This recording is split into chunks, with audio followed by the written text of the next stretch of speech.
All right. Greetings, everybody. My name is Coin, and welcome back to another episode of The Legend of Zelda Breath of the Wild.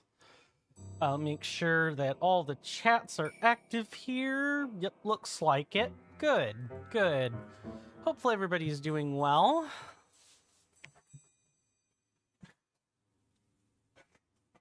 Had to fix my chair. Sorry about that. Before we begin, let me first go ahead and thank everybody who has subscribed or has become a Patreon member in the past. Really appreciate it. And as for the one-off donators, really, I don't have anyone in either of these two categories, but you know, I do want to thank people for having donated or subscribed in the past, and I hope you enjoyed the benefits while you got a chance to use them. Or, you know, I'm just thankful for the one-off donation anyway. Let's see, how much of this am I gonna have to readjust? Feels like I'm readjusting my microphone every day. And let me go ahead and also wink out the counter, the Korok counter for the time being. Because I have no idea what that count is. I never updated it from last time.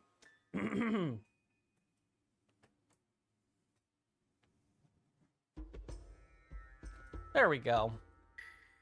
And then I just need to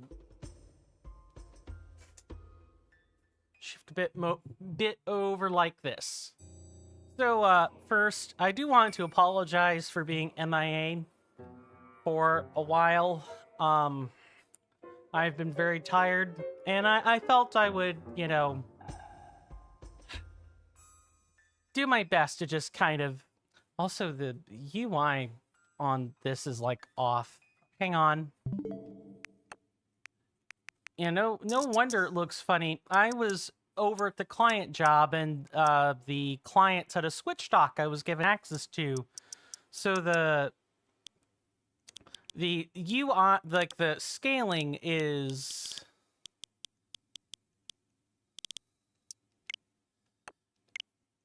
very off.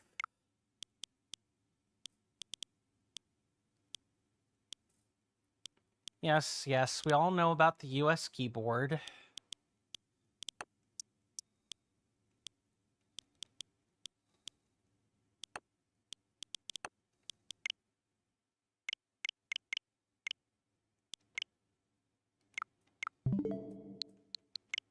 There we go. That looks a little bit better. Sorry, I guess I forgot to change that setting back. Anyway, I figured I would just put my apology into words first, and then, you know, I'll go in and tell everybody on Discord later, but I do want people to know that I am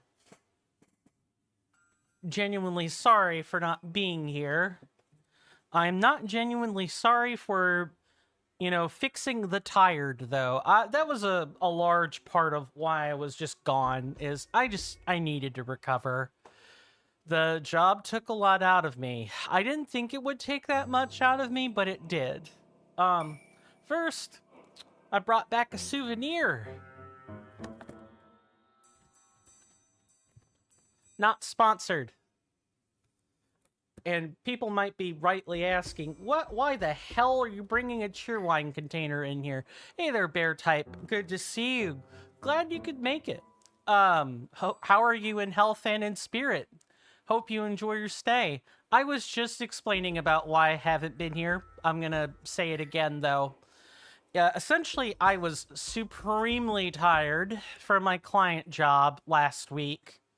So once I was finished, I just took the rest of the time to, like, relax and refresh and all that. It's definitely helped. Get back to you in a bit from another account? Very well. That spelling is funny. Very well.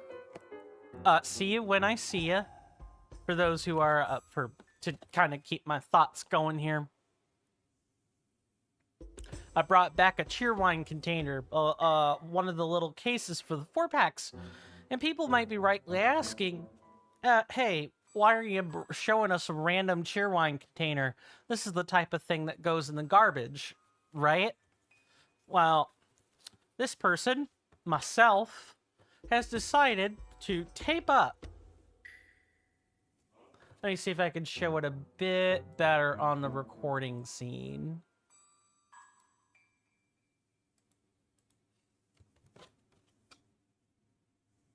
Should be a little more visible. There's some tape on the sides. This thing is going to be a new organizer. For pens, pencils, markers, and so on. I gotta label the I gotta label the little cardboard container, but that's gonna be the plan. This is part of like a bigger move to like reorganize my office. And I'm like, well, sheesh, I might as well organize it with visuals that I like. And I like cheerwine. Sorry, people definitely probably think I'm addicted to this stuff. I'm not, promise. I've gone months at a time without drinking this stuff. Not addicted. But I do generally like the beverage. I'm like, well, why not have a container? Why not repurpose a plastic container or, excuse me, a cardboard container and go from there? Hey there, Sizzling Seal. Yes, very long time no see. If you guys have not been following Sizzling Seal or have been seeing the notifications for his streams in our Discord server, please go follow him and give him due attention and respect. He works really hard on his content. How have the streams been going, if and you don't mind my asking?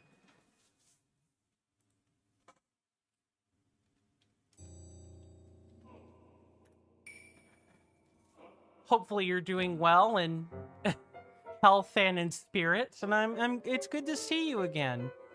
I do this with every, content creator, Sizzling Seal. If I know they stream, or even in Bear Type's case, or in other cases where I'm aware they make videos, I always try to give a shout out, both verbal and, in visual display. I try to do all that.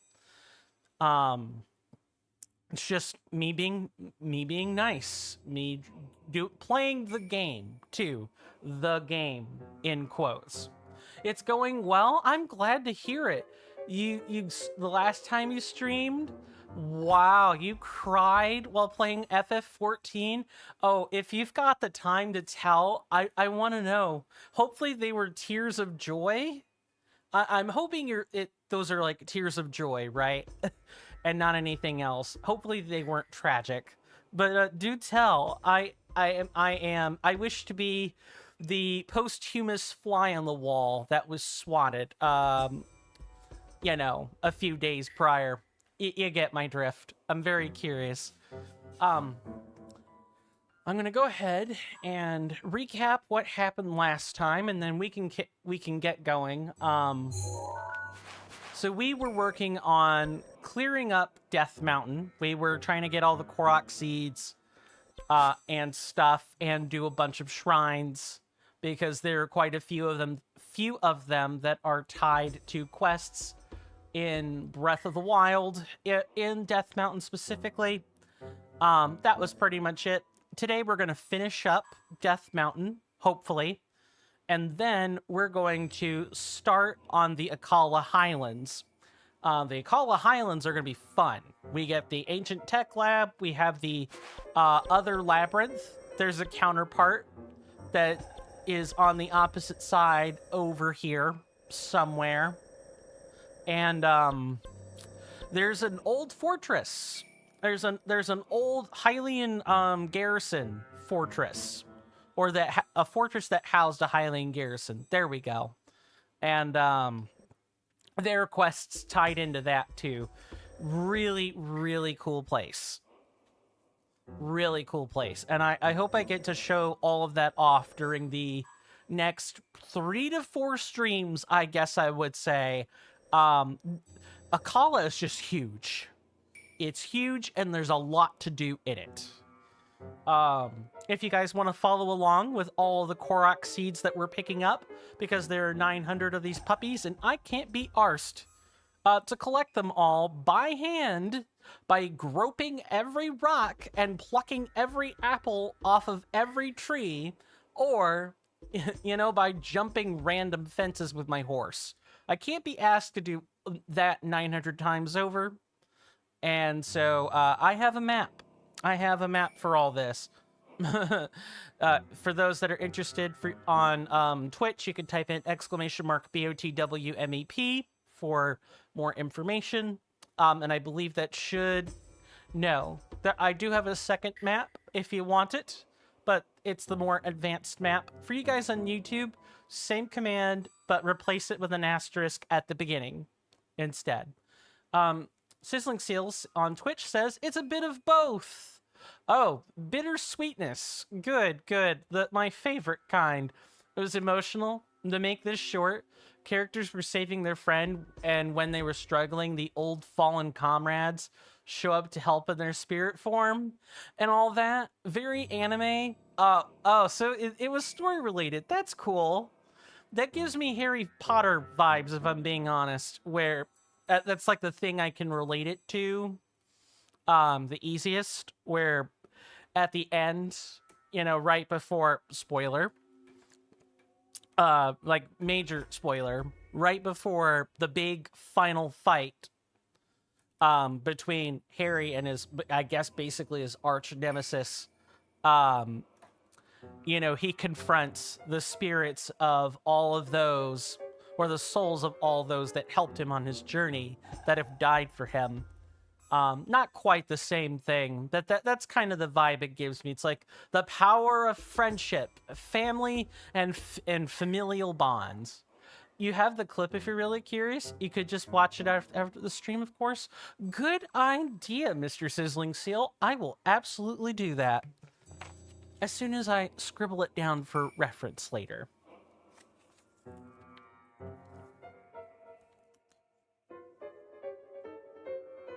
I'm getting ready. I'm 33 now. I guess I could go ahead and say that. And I guess it hadn't really quite dawned on me yet that I'm 33, and I'm 1 year closer to being an old fogey. And old timers like me have got to write things down.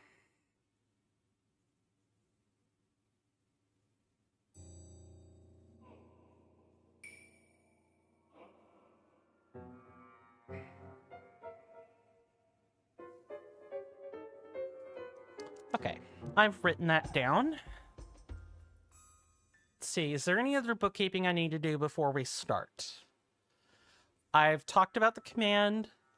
I've had a chance to catch up with people, and I really do want to thank people again for, you know, coming by and seeing me. You know, I kind of winked out for 4 days, and that's typically about the time where people stop checking in for streams. So I'm really grateful that people are sticking by me after the client job recovery and everything. And I guess I can talk about that once we actually get moving. Not the names. I'd like to protect those. Like anything confidential, even though it's not anything big, I still like to protect identities and stuff. I've never referred to my clients by name, like ever on my stream, ever, for obvious reasons. But I could talk about the aspects of the job without getting super specific. Epic moments sometimes make me tear up for some reason. That's perfectly normal. Not only in the game, but, you know, other media stuff. That's not weird.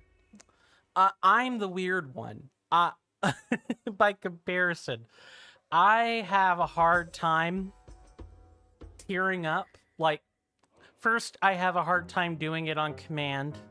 Some people are really good at that. I'm not. Second, a lot of things that would make a person cry tend to make me grimace instead, or laugh. If I know it's like a real event, then, you know, I don't laugh. I perhaps might smile like like grimacing is an uncomfortable smile, like, hi, yes, I'd like to lead the situation, please. That kind of smile. Not the, not Schadenfreude or anything like that. And I suppose in general, if I tear up, I tear up in private, and it's typically over social issue stuff. That's a me hiccup. But I'm definitely the last person that would judge you or someone else for crying at tender moments in games. I'm more likely to like smile or laugh at tender moments than I am to like tear up at them. It's weird. But I guess that, that leads us to a more general discussion, How do you guys respond to tender moments in games or media? Do you guys well up or tear up? Is that like a common thing that you do? Or are you like me where good luck getting this man to cry, but making him angry or frustrated or smiley might be a different story. Okay, let me figure out where on the map I need to be, and then we could talk about this conversation and about the client job and Final Fantasy XIV, I suppose. So we're here at Darb Pond. Darb Pond is there. Did we ever do this? I don't know if we ever killed what's over there. Probably not, now that I'm thinking on it. Trying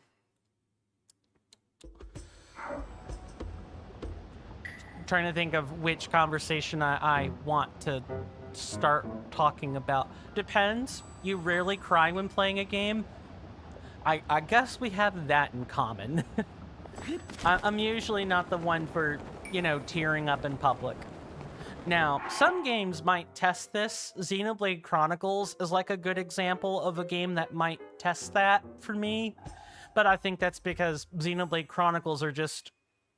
The Xenoblade Chronicles games are just written really well. There are a lot of tender, touching moments.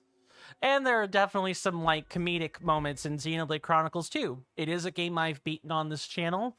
And, I have at least a couple of highlights lying around somewhere. We have 45 seconds until the flame guard wears off, so might want to apply a new one. But for the most part, I'm pretty emotionally stable when it comes to games. I guess that's something else about me, is it hasn't always been the safest environment for me to, express my tears. That's like a whole separate conversation.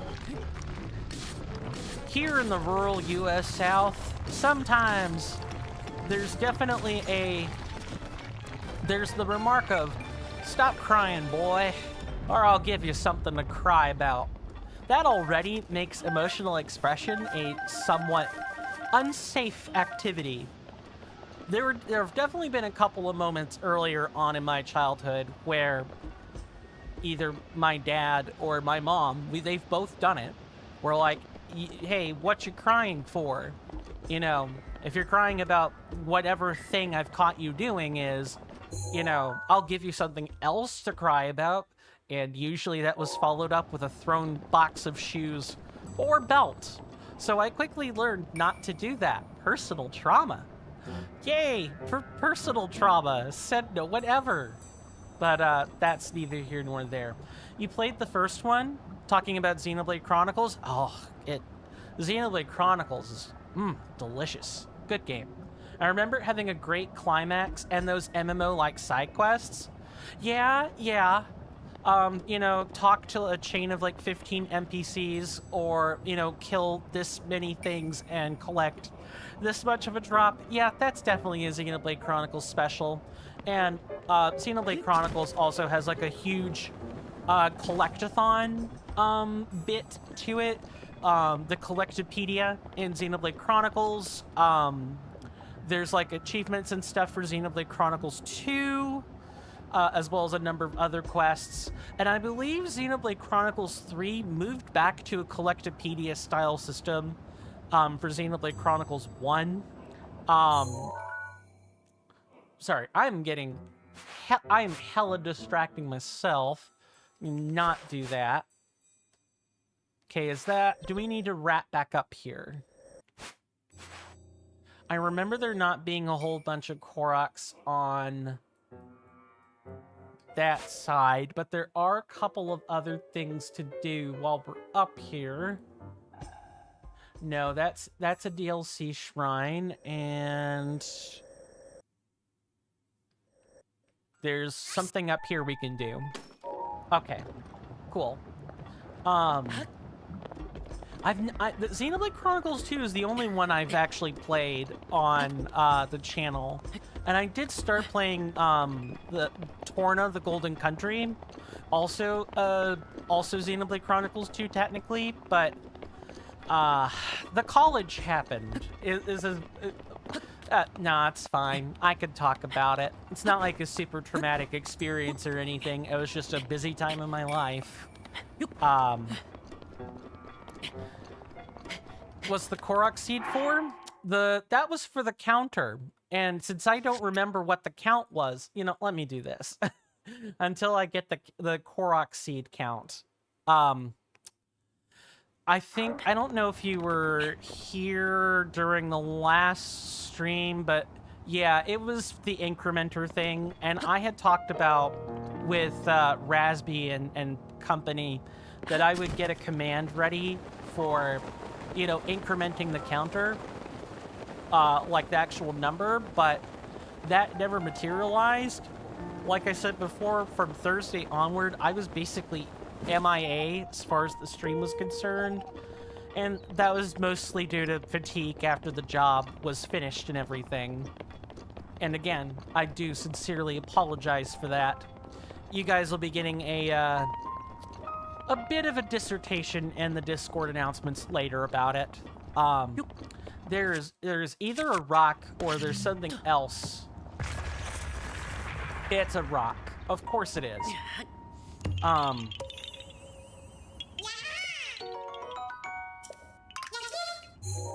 Okay, and then here we have...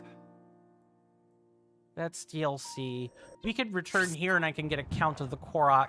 What was my schedule like before? Oh, it hasn't changed. My stream schedule was, or has been, 1 p.m. Eastern Standard Time every Monday, Wednesday, and Friday.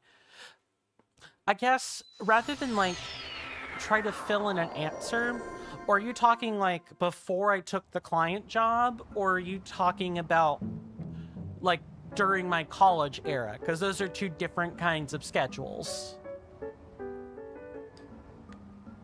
I just want to make sure I'm answering your question and not going off on a random diatribe. Okay. Early streaming career. Thank you. I appreciate the clarification. So, early streaming schedule was always dictated by college. It was never really quite set. It would always be on my days where I wasn't in class. Because once I started streaming when I was at uni, yeah, it definitely, I'm trying to remember. I streamed as early as 2017?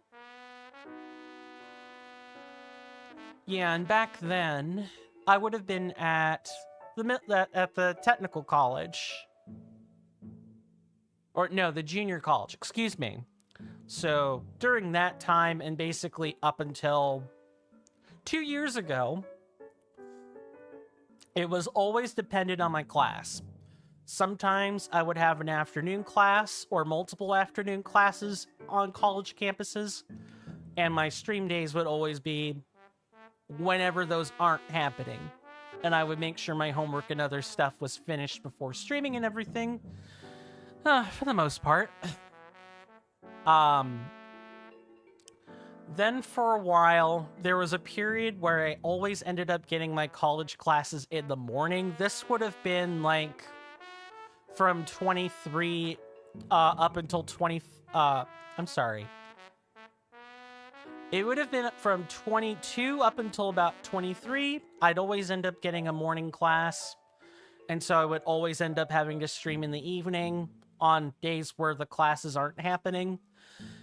And especially, but right before, I ran out of college funds and everything, I would always have a lab each week. And whenever I had a lab, didn't matter. I never streamed after the lab. I did not come home and do anything except what was required for college. Because labs are stressful. Whether they're chemistry or physics, doesn't much matter.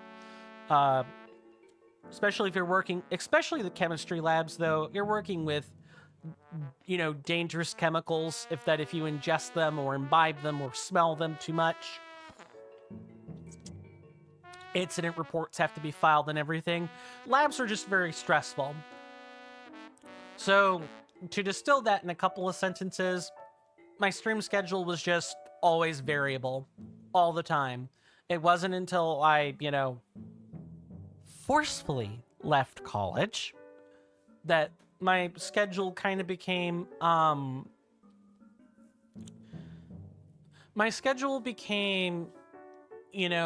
basically every day for a while, especially when I was challenge running Elden Ring Reforged.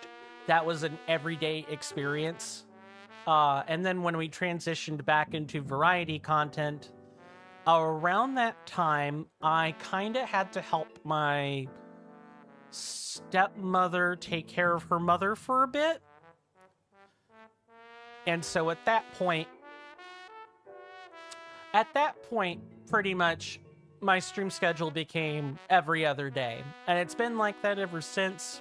Sometimes it would be at night, but these days, you guys know it for the mid-afternoon schedule. Now, if I had it my way, if I weren't, in hover mode all the time, I'd be streaming during the evenings in my part of the ocean, my part of the planet.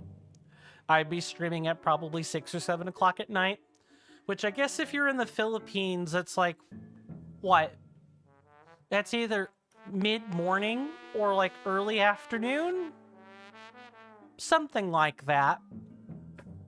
And for everybody in Europe, it would be way too late to be up.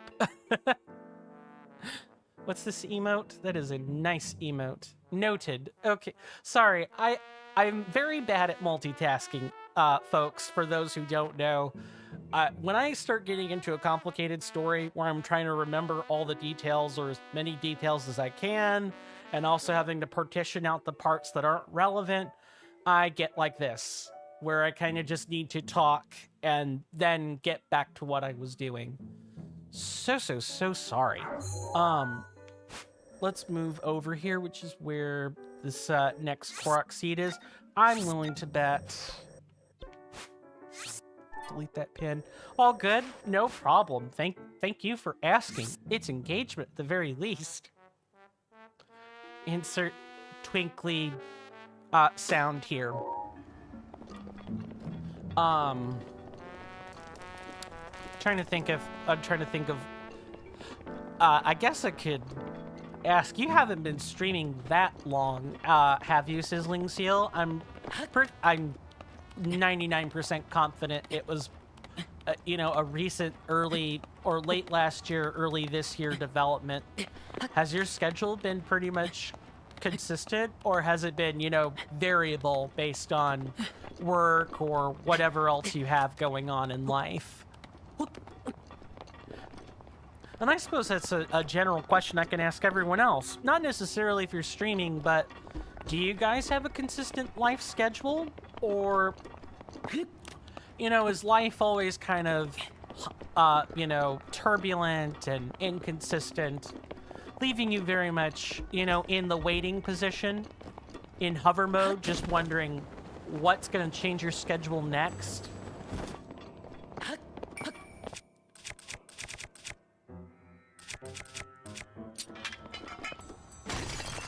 Yeah, right. I think they would call that the holding pattern. There we go. I was struggling to get my footing on words there. Oh, weird. Oh, it's blending the colors together. Okay, that's interesting, I suppose. I would very much like to avoid... I don't think I'm going to be able to avoid the Guardian there, so we're going to save before we fight that. A little bit of bookkeeping I feel I need to do or explain before we, go into the boss. If you guys look in your Twitch chat, this is for Twitch users only. You might notice one fewer bot today, than before. I recently, as of this stream, have refactored all of my audio redemptions to either come directly from Twitch or from Firebot itself. Their blurb is not interfacing anymore with the stream, and this is just an effort to clean up the chat a bit, as well as clean up the pop-ups and the amateurish feel the blurb redemptions have. Now it's just, I'll go ahead and demonstrate this, just to represent it. They're not new. They're the same commands you've had for 5 ever. It's just, now instead of being with a blurb coat of paint, they're now, a Firebot coat of paint. An example would be this one.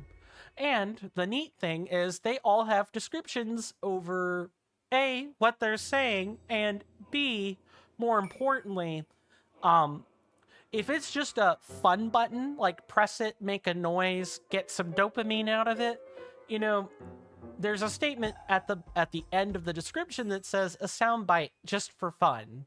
So you can, press that to your heart's content, as far as I'm concerned. Let's give him a squeeze.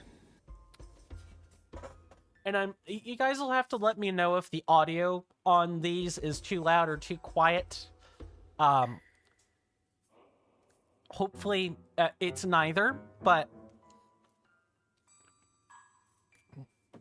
that was a pretty painstaking 2-hour work session to get all of that refactored. And I do intend on eventually refactoring the rest of the commands to all come from Firebot. That way I can tinker with them and add a whole bunch of custom stuff as well, which is harder to do with Twitch. It's pretty easy to do with Firebot, but just wanted to put that out there. And for you guys on YouTube, I'm pretty sure stuff is the same as always, so no changes there. Oh, you think you started back on 2023 with whatever schedules and then stopped? Fair. Sounds like my time at university.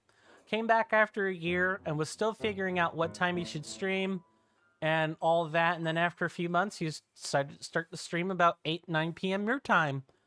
Do you think it's been working out for you, Sizzling Seal? If you don't mind my asking. Monday through Friday, but recently changed it to Tuesday, Thursday at 5 p.m. Sorry, let me repoint that question. Do you think your stream schedule is working for you with the recent switch? Because life stuff. Yeah, I gotcha. Life stuff sucks. If we could all be doing this, I can definitely imagine we all would be doing this or, whatever makes us happy in life. And not what we need to do to exist. Okay, let me go ahead and do some swapsies.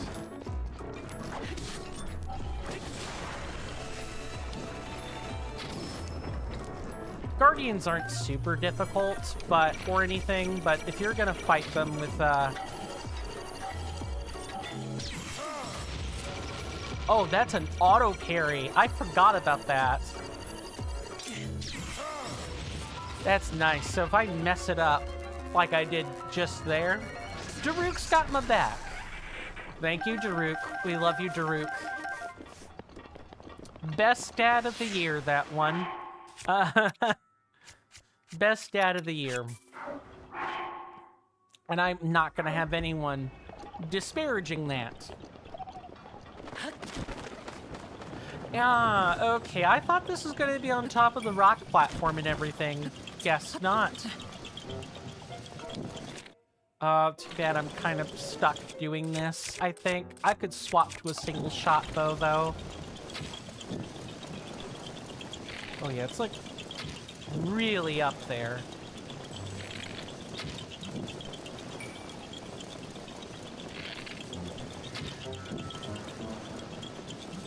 Really?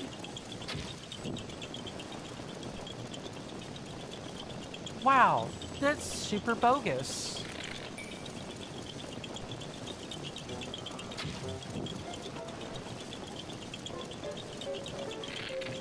Oh, am I gonna have to pull out the Phrenic bow and hope it doesn't, like, scorch? Yeah, I'm gonna have to pull out the Phrenic bow and hope it doesn't scorch too much.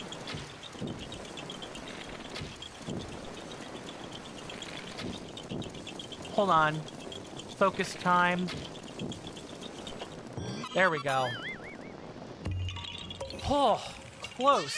I'm starting missing too many more shots. There's gonna be a problem. All right, let's not have that out longer than is reasonably necessary. And while I'm thinking on it, or, you know, waiting for the natural, you know, pacing of the conversation to catch back up and everything, regarding Xenoblade Chronicles, I do want to bring you guys 1 and 3 eventually. As well as, you know, picking up where we left off or just starting over with, you know, Torna, the Golden Country. And I do hear that Xenoblade Chronicles X got a definitive edition, which is, if you guys want to know the real MMO RPG of the Xenoblade Chronicles series, it's definitive edition, because it was meant to be played online with, like, other people and everything. It was really, really meant to do that. See, that's Star Pond. And that's Gorko Lake, which we got. Okay, so we need to move down. Yep. Okay, here's our next Korok seed. Somewhere over there, anyway. But of course, you know, and this is a good time to shill this little channel feature. You know, we vote on things here on this channel. I'm really happy that people are using that feature to vote on stuff. I worked hard on pushing it, and I worked hard on, you know, making it a core feature of the channel. I'm very happy that people are using it. It means a lot, so thank you. But if you guys want to vote on things ranging from our next steps in a current game to, you know, what the next game is going to be, albeit with some executive fiat thrown in every so often, you know, you can come on over to my Discord, because that's where all the voting happens. It doesn't happen anywhere else, because I don't want to count votes from, like, 5 different websites, or what have you. It's easier if it's all conducted in the Discord. The only exception is straw polls. But even then, the link to those is at least in my Discord. And all you have to do is follow the channel. Attention, members of our fine audience. In just a few short moments, there will be some advertisements. Sit tight, stay strong, and hang in there for me, and they'll be over in just a few short moments. Thank you. No ads yet. It's still the alert, but the thing is because all my timers are based on real world time, in my part of the planet, we're getting the notice for this now. Yes, I know, very, very upsetting. I can turn off the timer for the time being and just ooh, am I gonna have to manually pilot ads today? I think I might. Yeah. Okay. Let's go ahead and see what I could do about those timers? 1 second, my lovely senators and inductees. So all we need to do is just wink that out, and then wink that out. Okay. Okay. All fixed. I'll just manually run them today. That way we can have them at the intervals I'd like to have them. Very well, Sizzling Seal. Hopefully everything goes smoothly while you're away. But like I was saying, you know, we vote on things on my channel, and I feel pretty happy about the usage it has in getting. So, thanks. And if you guys want to participate in that, for those who have not followed and subscribed yet, followed on Twitch or subscribed on YouTube, you definitely should do one of those 2 things. Because my Discord is kind of based on that. Oh, no, I scared all the wildlife off. Unfortunate. Oh, well. This stuff happens.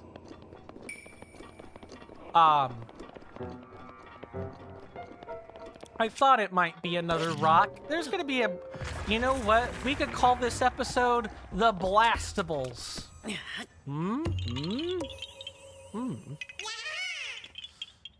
I do croon myself every so often. Pretty sure the verb is crooning, but that is beside the point. Let's see, and we already had the stamp there. So where's the next one?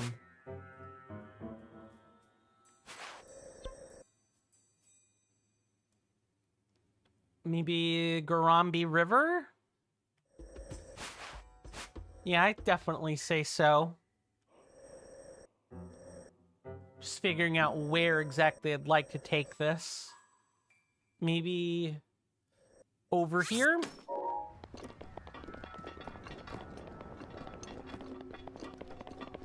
Backity back. Welcome back, good sir. Long story short, my senators and inductees, if you want to vote, my Discord's the place to do that. There should be a timer rolling around with the Discord link about every hour or so. Nice.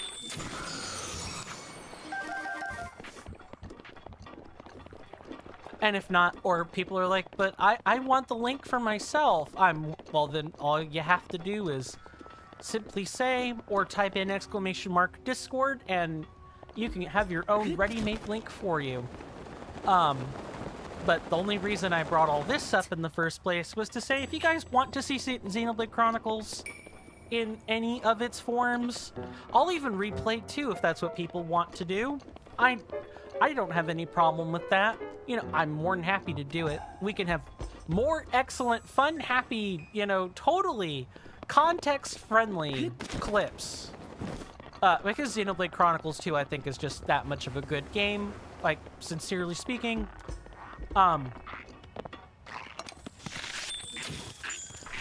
You know, you can vote on it. Or, you know, if you don't want to vote, but you're wanting to leave that as like a general suggestion or what have you, I actually have a channel for this. It's called Content Suggestions. And people can just put stuff in there. And I scrub out anything that's not a game suggestion. I know what our puzzle is. Nice. I was wondering when we were gonna have to go golfing in, you know, in the Elden Mountains. That should be a pretty easy Korok seed.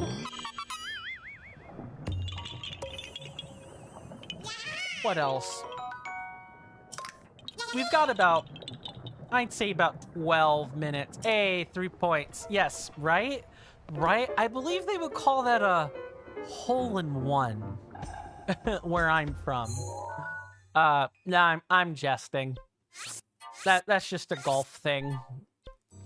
Okay, next one is like up here. That's where it starts.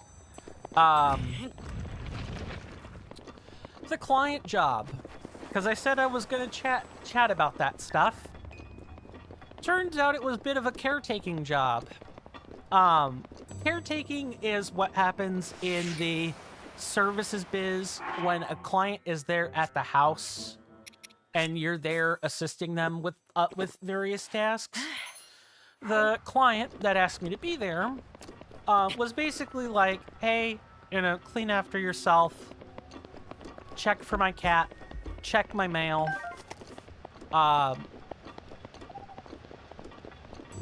and, help make lunch and dinner for me since I'm working third shift. And I already kind of have low energy, so I can struggle to feed myself. That was pretty much the job. Those, 5 things. You wouldn't think that's a particularly difficult job, right? But, in truth, it really wasn't. It's, one of the easiest jobs I've ever had. But just because it's easy doesn't mean you shouldn't put your back into it, especially when it comes to the safety and well-being of your clients involved. Me calling it easy is more like this is what happened after Coin experienced it. Now, I would say, in large part, if you're going to caretake for people, you want certifications, first aid, fire safety, any medical certs help, and even licensure. Some states require licensure if you're going to go and caretake for people. For insurance purposes and stuff like that, billing, the legal stuff. I'm dead. I'm not dead, but I did take some damage there. Nice job, me. Let's restart that. And please don't put your foot in the lava and then also faint, Link. You're only just losing your foot, right?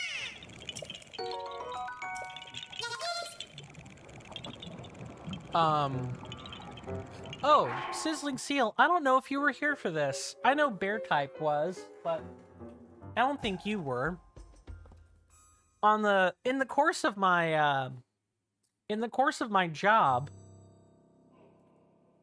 let me go ahead and just switch inputs for a second.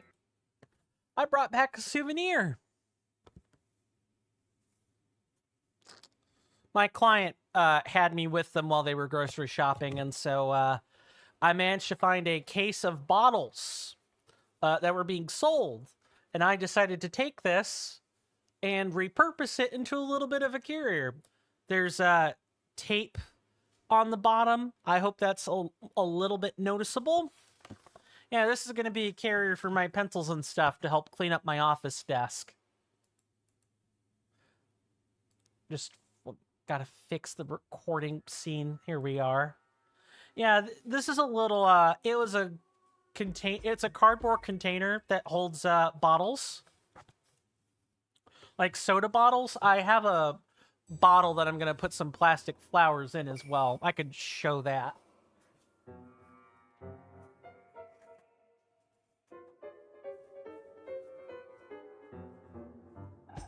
Because if this world burns and I'm not left with civilization, I'd like to have at least a little something from the slice of what my home once was. I already rinsed this out with soap and water and everything, so it's good for holding inert objects now. There are no risks of ants. It's a stylization thing. I'm very much a minimalist when it comes to decor, but I'm trying to let myself be a bit more expressive with what I keep on my office desks and everything. It's a work in progress. And I think the cheerwine is like the first step. For people who don't know about my personality all that well, I am very much a corpo-friendly person for the most part. And by that, I just mean when it comes to and we have already gotten this one. When it comes to like expressing myself out in public and stuff, or even just the way I keep up appearances and everything, all of it is based on you never really know where your next future employer might come from. You just don't. And if you want to prepare for that opportunity at any time, you just make sure your appearance is nice and neat. As neat as it can be. I gotta trim up my beard again. And I could have swore that my haircuts usually last for longer before I'm due for another one. I already feel like I'm due for another haircut. Which is weird, because usually when I get a haircut, I'm really bare bones about it. Half an inch, taken down to half an inch, all the way around my head. I'm a cue ball when I get my hair done properly. Let me go ahead and run up the mountain here. And people are gonna say, like, that's weird, and won't you look bald if you do that? That's kind of the point. Also, summers here in the US, specifically in the South, are very brutal. It can reach triple-digit temperatures with the humidity as high as like 98 or 99%, or even total humidity. It's really bad. What am I doing? I'm going for Korok seed and I've forgotten where it is already. It's like over here.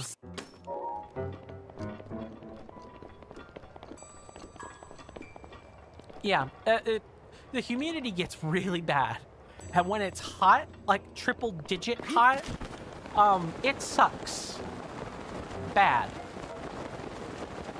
And in addition to that, you know, if you don't have much hair to speak of, it's not like corporations can get mad at you for, or say, like, your hair is unkempt, and so your appearance is why we didn't hire you. Sir and or ma'am, I don't have much hair to speak of when you looked at me, so, my hair cannot be a reason for you not to hire me. Like, Coin is always thinking about this at the back of his mind. It's just kind of how I am. I've always been trained, and it's been instilled in me pretty young that you should always dress like you're gonna be interviewed, like, on the spot. I don't leave the house in shorts and a t-shirt very often for those express reasons. I'm pretty sure it's, like, underneath here. What do you know? When you're right, you're right.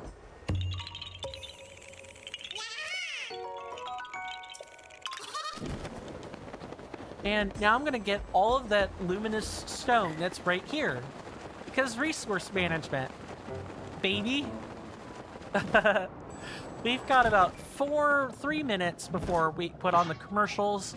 And since I'm manually running them today, so that we can have the timer kind of be where we want them to be, so that the ads are timed appropriately, I do need to go ahead and do the traditional long-time Coin staple of talking about them for a minute. We do run ads on this channel most of the time. Well, not most of the time, but I would say recently I've gotten it to a point where we can just do that stuff automatically. But I did have to used to run my ads all manually for a while.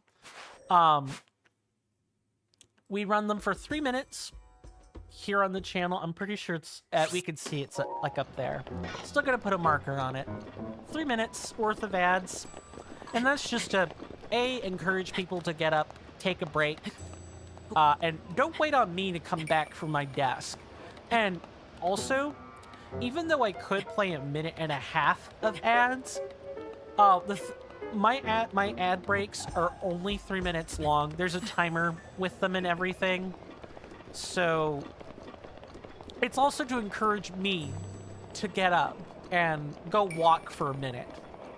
Because deep vein thrombosis is kind of a risk with me. If you're mostly a sedentary person, you need to get whatever walking you can get.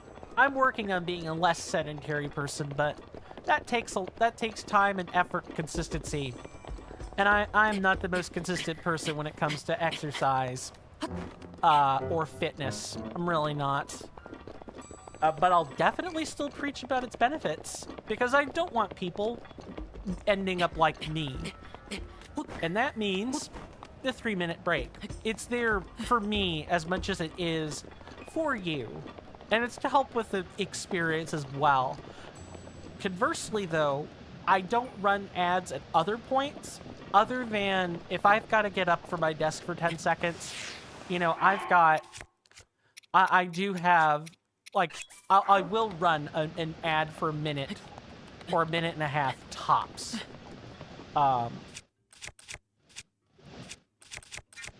That's really it. I'm very stingy with when I run ads because I know there's such a drain on the viewer experience. And especially with more and more streaming platforms like Kick, like Trovo, I think there's like a Noise? There's like a couple of other ones that have started cropping up this year or even at the end of last year as well that I'm hardly familiar with. I just think ads are such a disruptive thing that I want to run them as minimally as possible, specifically to detract as little as possible from the streaming experience. Now, I'm pretty sure the rest of the... have we actually done a full sweep? I think we've actually done a full sweep. Yeah, we have. Awesome. Okay, an hour has struck, so we're going to go ahead and run the ads now. Thank you guys so much for hanging out with me, my senators and inductees, and I will see you when the ads are finished. Thanks.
I am back. Thank you guys so very much.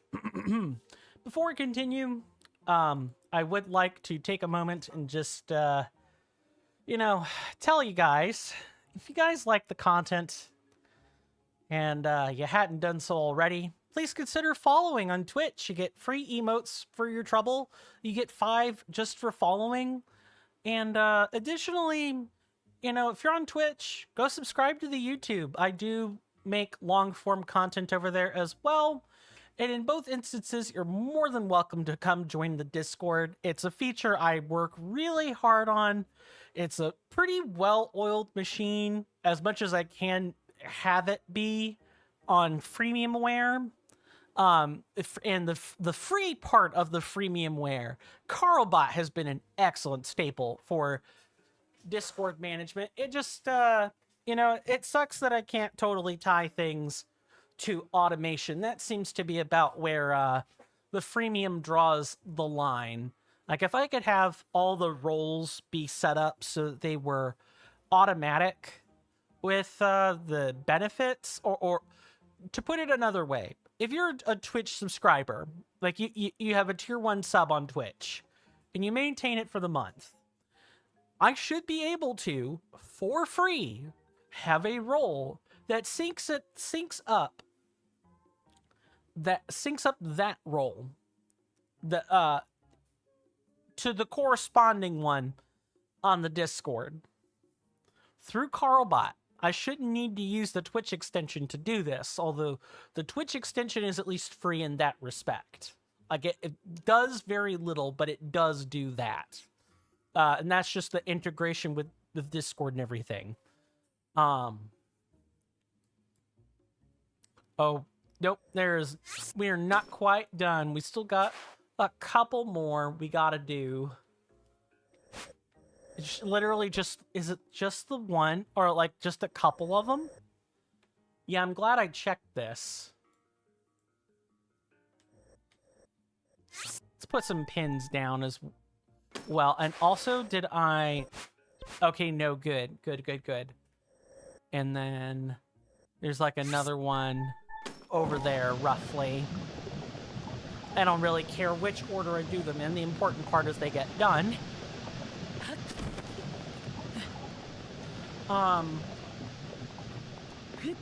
So if someone subbed for a month, I'd like to be able to automatically sync up their role to their subscription without needing to rely on making separate roles for the Twitch extension and everything.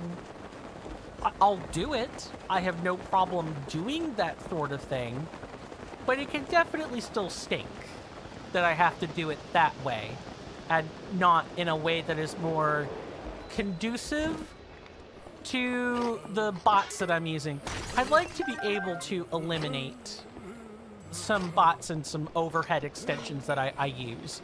I guess is what I'm trying to say here is I'm always looking to like clean up the experience for everybody. And being able to think we could do it like this. Sure. Technically the fastest thing to do is just go to the tower, now that I'm thinking on it. So I'm gonna grab these really, really nice luminous stones, introduce everybody to the of the Zora, and then we can go to Akkala. I think that's gonna be my plan. Now that we've eliminated that, we can use the sledgehammer for the rest. And how many slots do we have? 1. That means we can get another sledgehammer.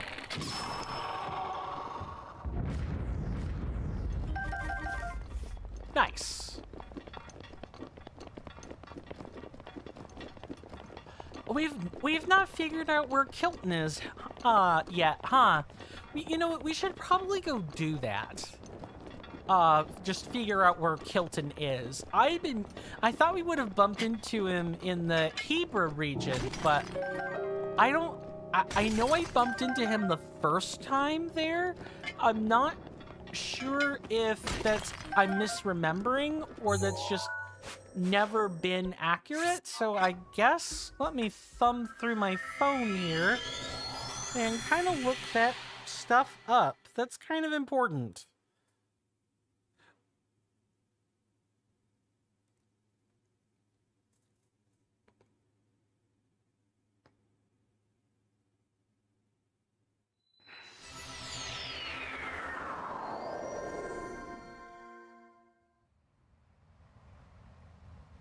Oh, also, for you guys abroad, for all of my lovely senators and inductees that are abroad in Europe and elsewhere, this is my American tax.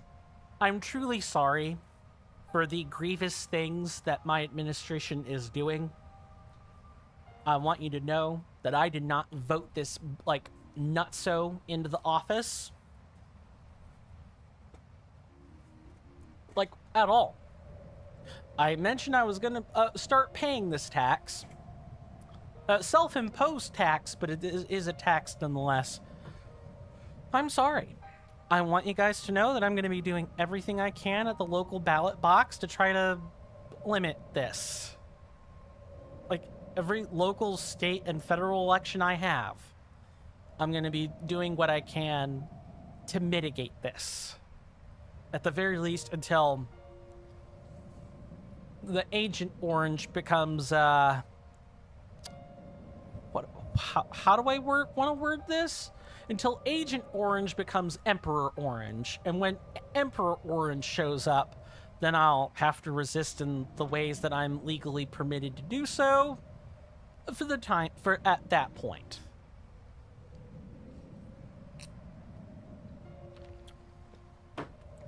Okay, so Kilton is his name.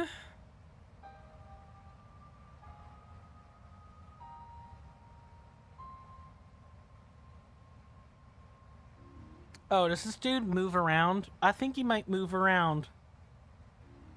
Hold on a sec.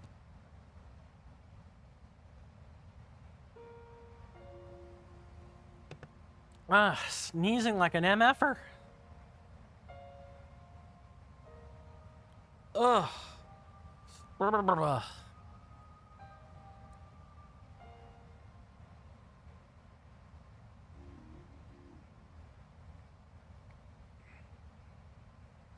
I'm looking at information for Kilton, which is why I'm looking down at the moment.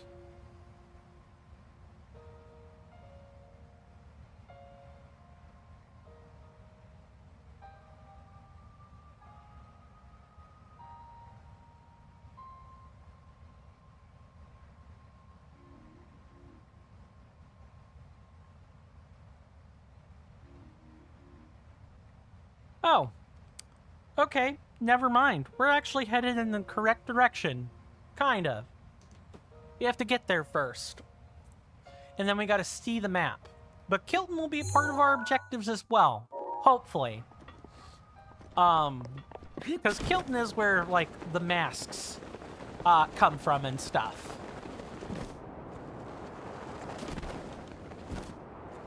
Hello. Nice bombable rock.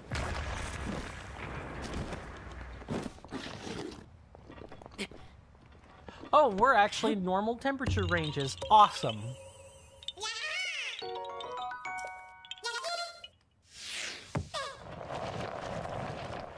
Okay, then we have this one over here. We can see it's a Padlet challenge. Hi, Coin. That's Bear Type? Well, welcome back, Bear Type. Didn't you have an account on Twitch called Bear Type? Did you change names with it? I'm merely curious. It doesn't really matter in the grand scheme of things. I'm really curious as to, yeah, you're on your phone? Okay, good to know. That's totally fine. Was just merely curious. Welcome back. You've caught us just in the nick of time. We are wrapping up the last few little Korok seeds that are in this region, and then we will be taking on Akkala. That's gonna be I believe I have already triggered a guardian. Cool. Then we'll be well on our way toward the ancient tech lab. That's gonna be a whole thing and a half. And I can't wait to show that off to everybody. You finished Mario Odyssey? All Moons on stream a few days ago? I saw the notices for that. I wish I could have been there for it, but I mean, the nice thing about YouTube streams is that the VODs are there. I can go watch. I intend on doing that. Okay, so you see that there is a guardian there. Is he gonna, like, stop moving, or... I did see the notices, though. I happened to be on a client job when most of that was going down, if I'm remembering right. And then as far as Thursday or Friday is concerned, I really just, any time before today, I've been tired. Very, very tired. Recovering from my job. I was so hoping that I wouldn't need that much time to recover from this particular client job I got back from, but my body proved me wrong. Yeah, they don't disappear like Twitch, which is a good thing. If anyone is wanting to get into the content creation space on YouTube, that's one of the nice things about the VODs, is that they don't rob you. They don't rob you of space. They don't rob you of your memories you've made. Now, I did go ahead and, you know, export all of my highlights and stuff that Twitch did allow me to have for some time. I did go ahead and export those to the VOD accounts, but... and it's not like I'm not allowed to make highlights, but I do think this is just the start of space-saving measures that Twitch is going to employ in order to keep people from costing them too much money. I do think that's going to happen. Just give it some time. Also, you got first people in chat that aren't from another people's streams.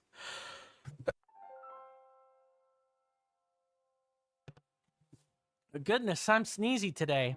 That's awesome. And here I was thinking that YouTube discoverability is 0. I mean, I think it's still basically 0, but it's nice that you got other people, like, natively and organically. Hold on a sec.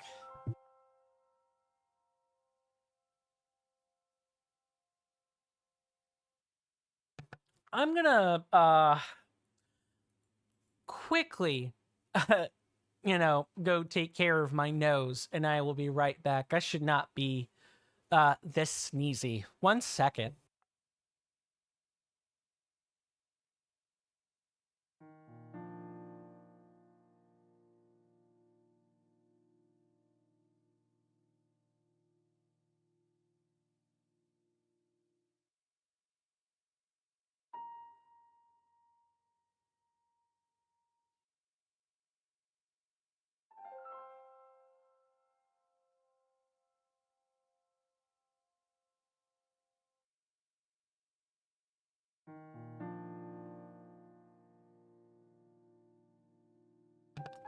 Sorry about that, folks. I am back. But yeah, that's like 7 sneezes in less than 5 minutes. Not great. Ugh. Awful. But at least I haven't pulled my shoulder yet. Just do it like this, and then we should be okay. That's why you want a multi-stream. Multi-streaming is good. It is bandwidth intensive. That is something you should probably know. So definitely make sure you double check your bandwidth caps if you have them through either your ISP, your internet service provider. That's what ISP is short for. You know, get a speed test calculation and go from there. Because the more streams you have at once, unless you're doing it through Restream, and then in that case, it'll be whatever latency exists between the streaming platforms and Restream. There's a gnat flying around here, and I don't like it. Maybe that's why I'm sneezing. The gnat has dust on it or something. I don't know. Anyway, yeah, just be careful. you could easily run afoul of your internet service plan if you're not careful. Do you know the shrines where you need to get the scales? Yeah, the springs. That's those particular shrines. Speaking of, that's something else I should make sure we have. You didn't know you needed to throw it to them until today? Yeah, you have to set the scale down, among other things. Otherwise, it doesn't register. Yeah, that's a that's something that can definitely trip people up when they're, say, maybe going to Nadra as or the Spring of Wisdom as their first shrine. That can certainly be something that gives people some pause. Yeah. Oh no! Please no, no, no, Sir Guardian.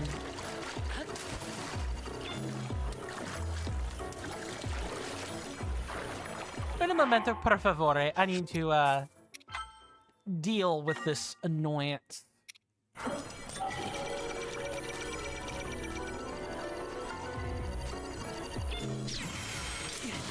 That's one, and I think I'll let Daruk take care of the last one here. There are guardians in Death Mountain. There are only a couple. I mean, we're about to, once we're done here, we're about to, go see Akkala. And if people are wondering, like, where have all the guardians been? Well, I'd first say a large portion of them are in Hyrule Field.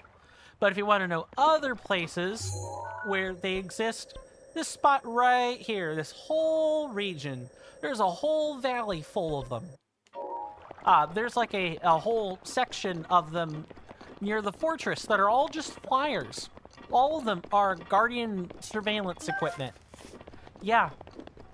You can find scattered remnants of Guardians and as well as some live ones everywhere, though.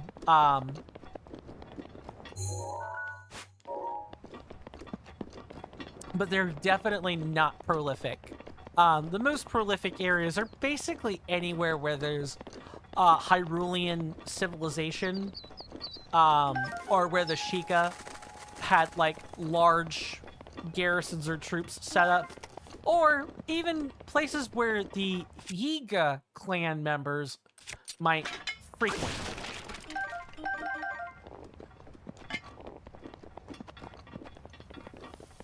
Is there a screw? I don't feel like I've searched this Guardian yet. There should be a screw here, right? No, I guess not. Okay.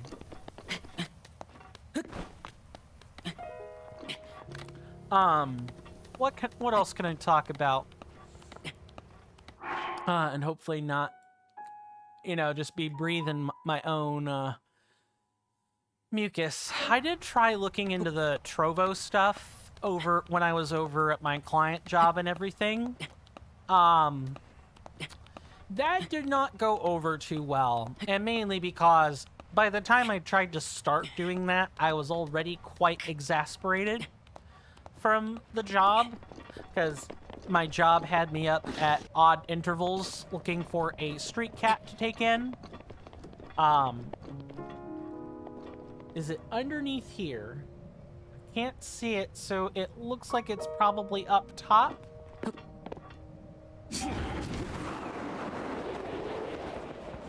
Well, what do you know? Oh no, we already did this one. Yeah, it's already there. Why did it? Silly pin. I walked over it earlier. At least I thought I did. Guess not. Okay, is that...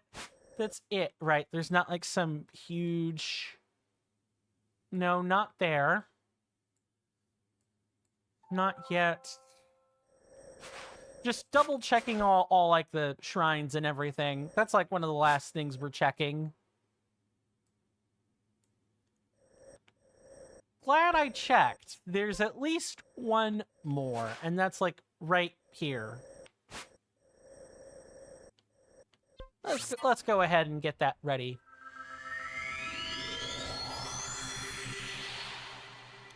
And then I think that really will be the last one. we're making sure we clean up, Death Mountain and the Elden region pretty effectively. Also, the count is 693.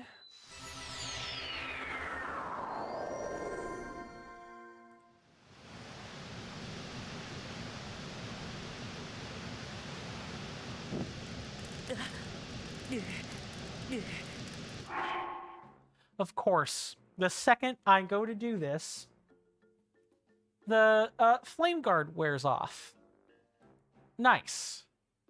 There we go.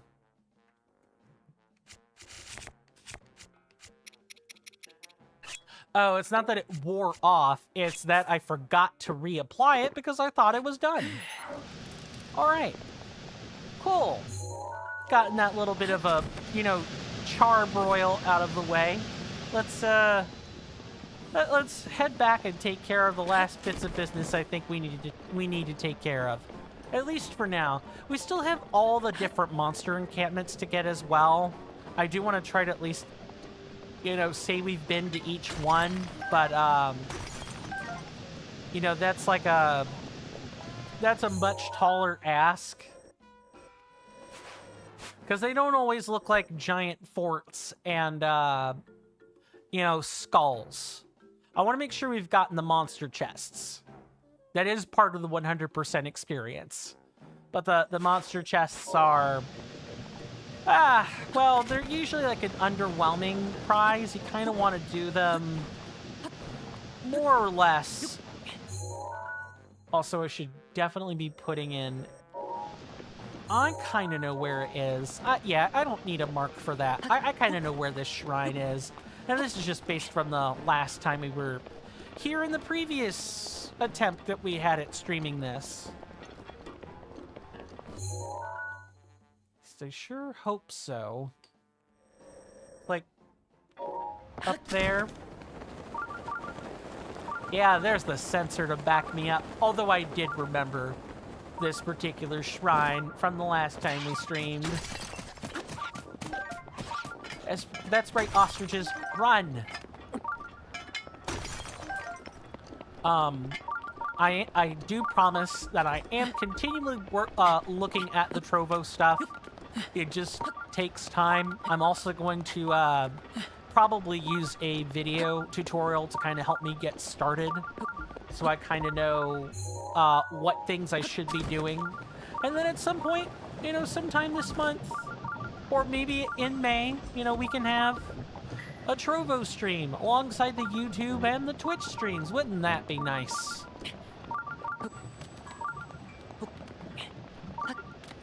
And I think those would be my 3 areas that I'm focusing on.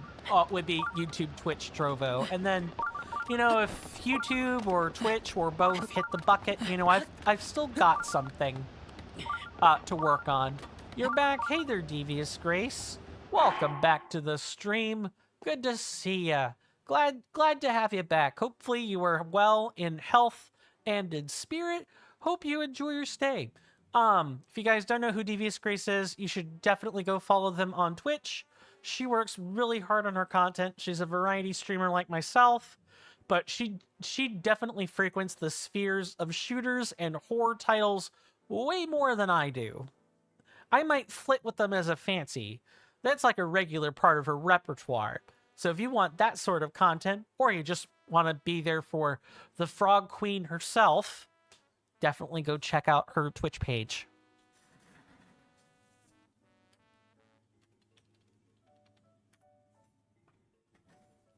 You're very welcome, Devious. Anytime. Hopefully things have been going well over on your portion of the ocean, the pond that is our planet.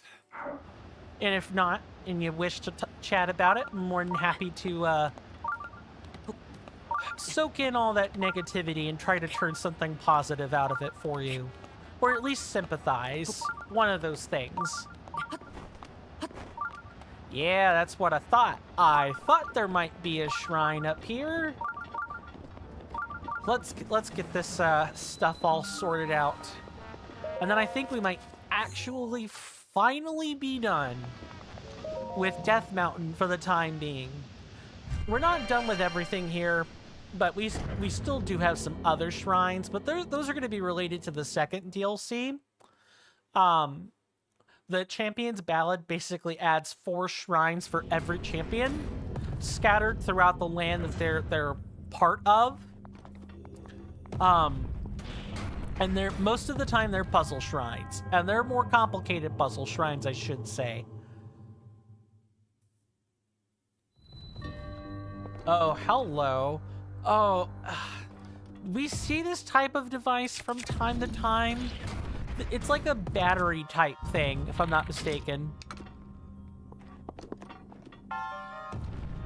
Having an irritating time waiting for the paycheck? Yikes. I'm sorry that you're having to wait on your payment. That's not good.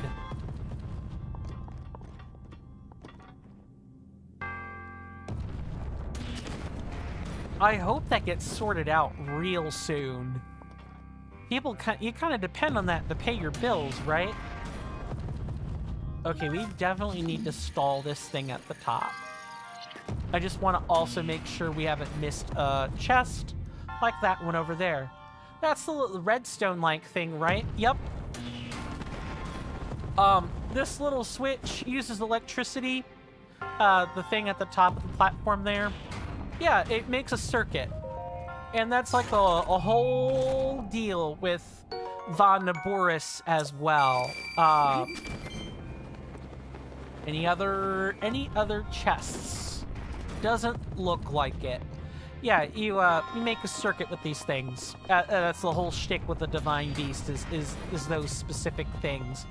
It's a neat mechanism, and I'm looking forward to getting to show the inside of Von Naboris to people, because I think the circuitry mechanism is super cool. All right, now we just need to halt this. Like so. You were even gonna go bowling? Yikes, so the paycheck really, not having a paycheck really disrupts that. I wish I could offer you a solution to that other than, you know, go yell at the people that are processing your payment, but I don't. Pretty easy shrine? I would definitely say so. I would definitely say so, bear type / little break.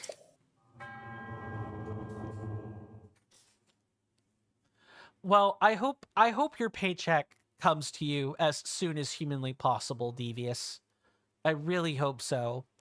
For you guys in the US, of which I am also in the US, I want you guys to know that for right now, you can call me Little Break if that's confusing. That's okay. It's not confusing. I need a second to kind of like turn that switch on in my brain. I know that you're bear type, so I'm gonna say it, but it's just gonna take me a little bit of a time to get over my hookup with that. That's all. That's a me problem. I'm not in it. Also don't got a job, so I don't know what to say. That's totally fine. We're all at different stages of life here in this channel. There are people here who are in middle school. There are people here who are in their 50s. I've had people from all walks of life, and I'm pretty happy to have attracted such a wide expanse of different voices and opinions and perspectives. I think that's important. It shows that we're not all the same, and we're not all either, you know, 20-something. We're not all 20-somethings on this platform, or, you know, we're not all middle-aged family people either. People in their mid-30s, early 40s doing this on the side along with their job or what have you. We're not all that kind of person. Some people here are younger. Some people in this here on the channel in the audience are older. They may or may not be here now, but the point I'm making is just that's the sort of swath of people that have come to me, and I'm forever grateful. I'm sure there are people on Twitch or YouTube that are 70 years old and are still streaming. I knew of I don't know I didn't know her, but I knew of her. There was a grandma who was notorious for either making content of or streaming Skyrim. That was like her jam. Her shtick was to do that. I forget her name, but I'm pretty confident I could go Google it for you if people wanted. I don't know if she's alive. I feel like she passed at some point during the last 4 or 5 years, but there are people of all kinds making content. So don't let anyone tell you that you're too old or too young for video games. That's the next thing I'm going to say. Now, to get back to my little PSA about people here in the U.S., and this is just something I've gleaned from watching the news and everything, in relation to the trade war, the global trade war that's going on, there are merchandisers that have bought stock for like a month or so, maybe 6 weeks.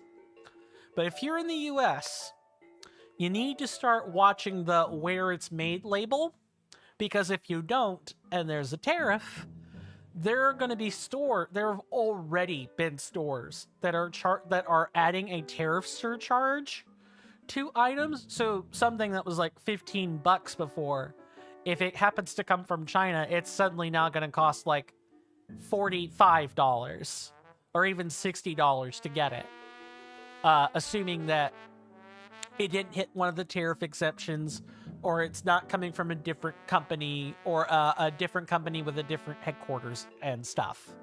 If I'm just talking about China, definitely watch out, especially Walmart. You're gonna, in a month or two, you're gonna be paying a hefty price tag, assuming nothing else happens. There's the whole market thing in the US. Yep. The orange tariffs, as I like to call them now, for the president in orange, because I almost refuse to use his name. I would rather render him into infamy with a name. After all, and it's not like he didn't start this trend first. Little Rocket Man, or however that little nickname for Kim Jong-un was said. He's a little rocket man, just firing these huge rockets. Sorry, I'm getting geopolitical. Let's not do that.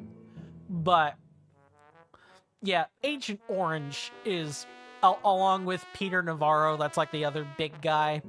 They're both basically drumming it up with all these tariffs. Not a fan. And that was mostly just to be a PSA for, if you're part of the U.S. audience that's here, just watch yourselves.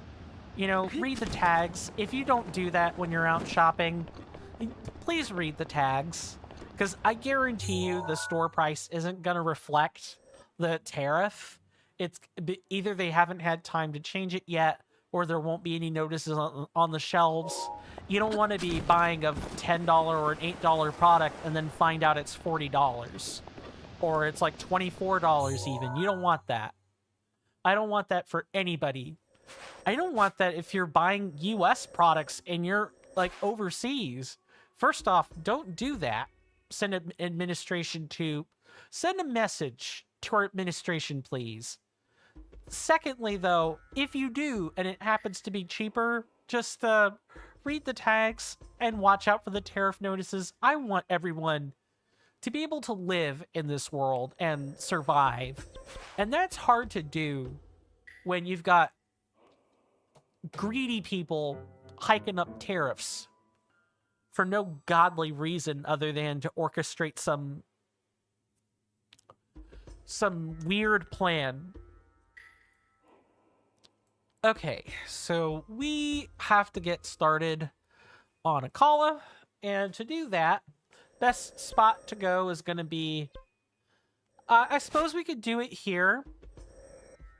It's about the same distance. It's a little bit faster to spawn at the Inogo Bridge. So our plan for this region is as follows. When we go into Akkala, First thing we're going to grab is the tower. The second thing we're going to grab is the ancient tech lab.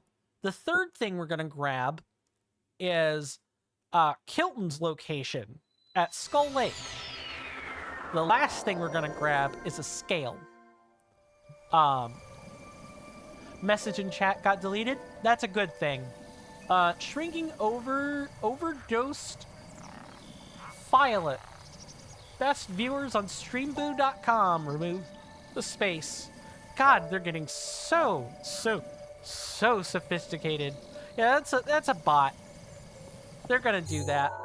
They're gonna spam stuff like that. If you're making content on Twitch, YouTube, and so on, do yourselves a favor.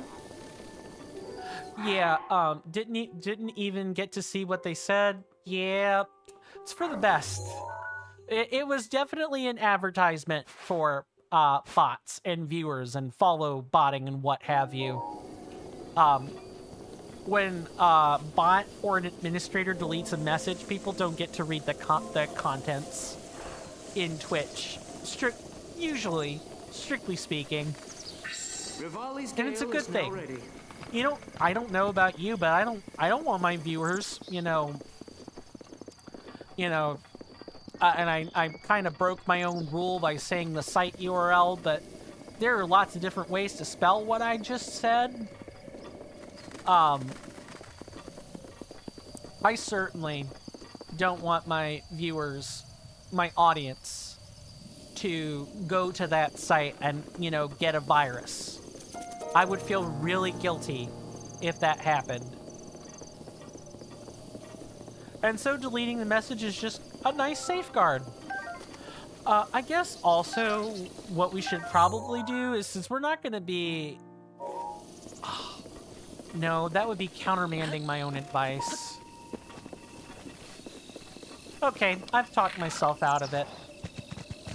If you're going to be multi-streaming bear type, definitely look into bot services for whatever platform you're streaming on, because I've had them on YouTube too, and there are less options for that than there are for Twitch or other platforms. Trovo, Kick, Rumble, although I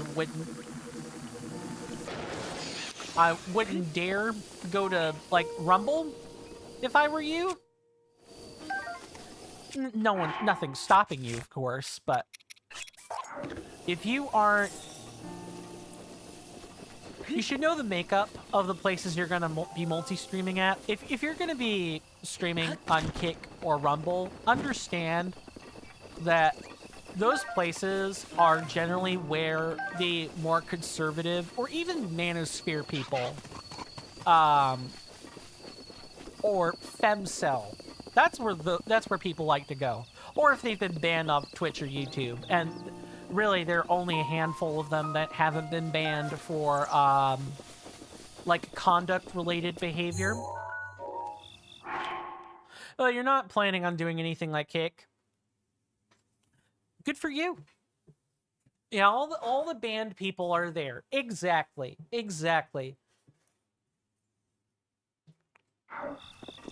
And I would say Kick, at least Kick, is still kind of a neutral space. It's just that you will find some banned people there. But if we're talking Rumble, Odyssey, and a number of others, yeah, no. That is where the Andrew Tates and the Johnny Somalis of the world like to go. And if you don't want to be around that, don't go there. Do yourself that favor. Of course, not even the Johnny Somalis of the world will be welcome on most platforms. For those who don't know, Johnny Somali is like a culturally insensitive content creator, or he was one anyway. Recently, South Korea just arrested his ass. Good for them. Or maybe it might have been Japan. One of those two. I'm like 90% confident it was South Korea, though, just based on the last bits of news reporting that I read about it. Yeah, that asshat. He is rotting behind bars. And, I sleep much better for it. This man would desecrate any culture he bumped into it, and he makes the U.S. look worse than Trump does, and that's saying something. When Agent Orange looks better than you, we have a problem. Ladies and gentlemen and non-binary people, we have a big problem. If there is any man not to emulate, it is that one. Doesn't matter where. People, and specifically this is for like the US part of my audience, but I suppose this is true for everybody. If you're gonna travel somewhere, first make sure your paperwork is in proper order, especially if you're traveling here to the US currently. Just make sure your visa is squeaky clean. No matter what it's for, just make sure it's squeaky clean. Of course, if you can avoid traveling here, that would be the better thing. But if you can't, or you do it for work, just make sure it's squeaky clean, and you're there for the exact reason you say you're going to be there. And the other thing, I suppose, is just respect the culture that's there. You know, you don't need to necessarily integrate if you're going to be like a short-term visitor, right? But at the very least, just don't go beating up on women. Don't go desecrating monuments or statues, or steal things from stores. Just don't do everything that Mr. Somali did. Don't do it. All you have to do is be a decent human being, and you will be A-okay. If you're in Japan, don't take pictures of the geishas. Don't take pictures of the things you're not allowed to take pictures of. Don't go to the streets that are closed off, or, out of limit, or like forbidden. Don't go there. Just do the bare minimum, and you'll be fine. Just fine. And the same is probably true if you're coming here to the US. Just be a reasonable person. And I like to think everyone in my audience is a reasonable person. But if you just happen to be here listening, working, doing laundry, practice the values you were raised with, which is to show people due respect. I don't think that's hard. It's not rocket science, people.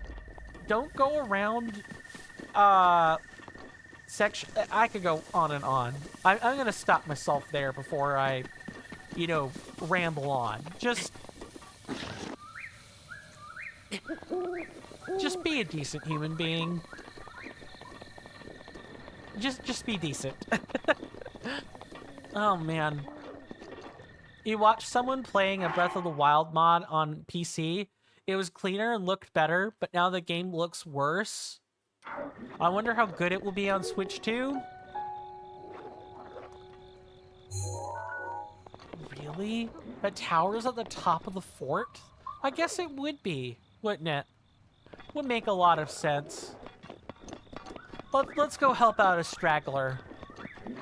I do kind of wonder how that'll look on Switch, and thank you for the hype emotes, Devious. Much appreciated.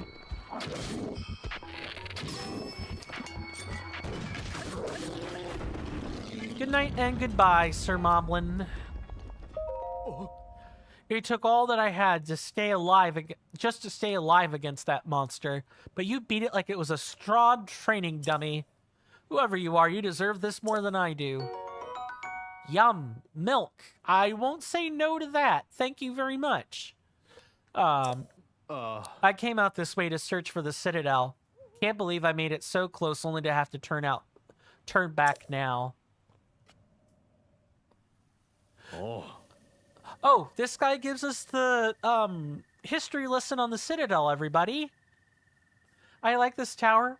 I don't know why. That's fair.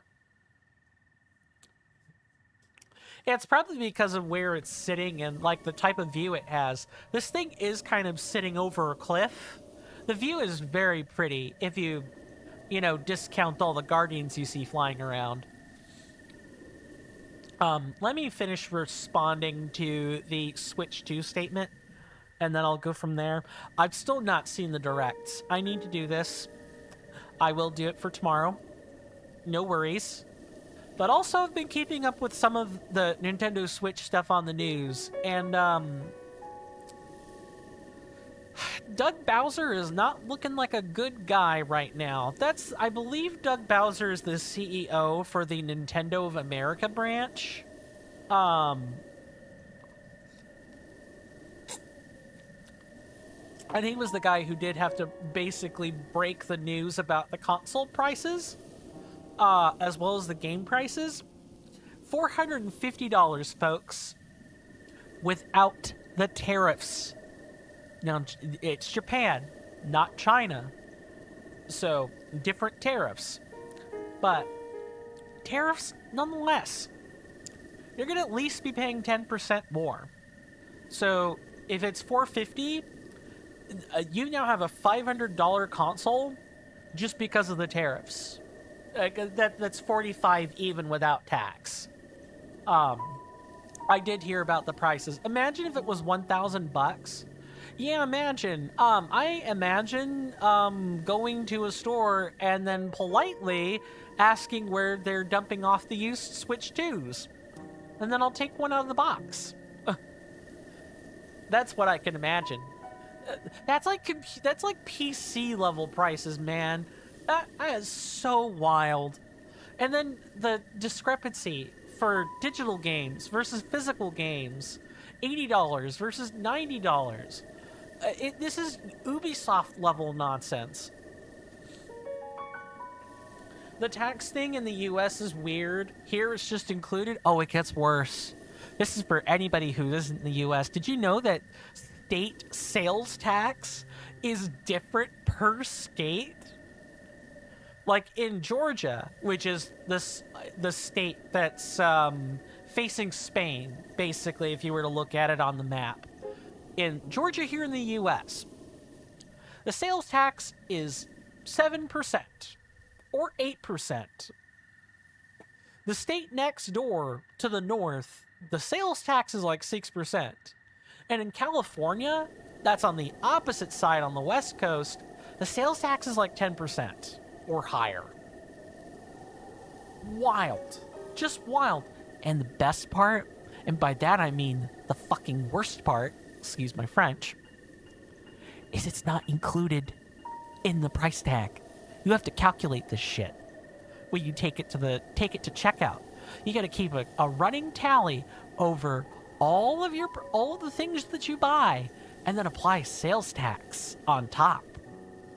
Never mind the alternative taxes. If you use Instacart or some other service, you got to add the delivery charge and the tipping. Oh, the wonders of U.S. service industry. I'm sorry. I hope the sarcasm is dripping out of my mouth and is in every word that I'm saying. I hate this a bunch. Most Americans are numb to it. The ones that are upset are the ones campaigning for this to not be a thing anymore, and for the European model of including all the taxes in the final bill of an item. They're the ones doing that. The rest of us are so numb to it that we just kind of accept it as this is the way things are. Don't mistake that for not voting for it at the ballot box, but getting outraged every day for 4 years or however long is not a productive use of anyone's energy. It's just not. Speaking of, hey there, speaking of, abroad. Hey there, Rasby. Welcome back to the stream. So sorry you came in on Miseryville. Tariffs are not the best conversation we could be talking about in relation to gaming or otherwise. But I'm glad you're here. I'm glad you can make it. Hopefully you're doing well in health and in spirit, and I hope you enjoy your stay. I'm gonna go ahead and finish this, and then I gotta do the other shilling, because I gotta run ads manually today. story TBD, or story, incoming. But Nell here gives us the history, kind of a history lesson behind the Citadel ruins. That's the Akkala Citadel ruins. Long ago, at the peak of Hyrule's power, they built a fortress to protect Akkala. Makes sense. It was said to be unassailable, but during the Great Calamity, Hyrule Castle fell. The army had no royalty to lead them. With no other choice, they fell back to the Citadel to make their last stand.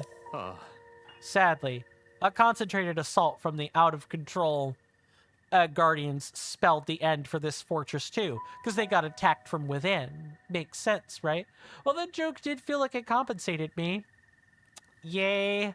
Unlike the tariffs. Speaking of which, the secondary American tax. What's their strategic goal?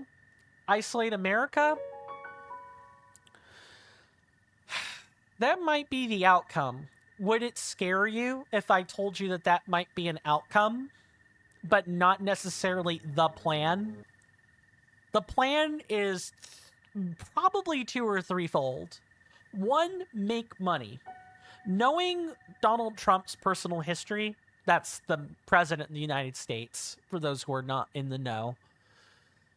Knowing his personal history as it relates to, Senior, his dad, and a bunch of the other stuff that he's said whilst growing up and being in front of camera.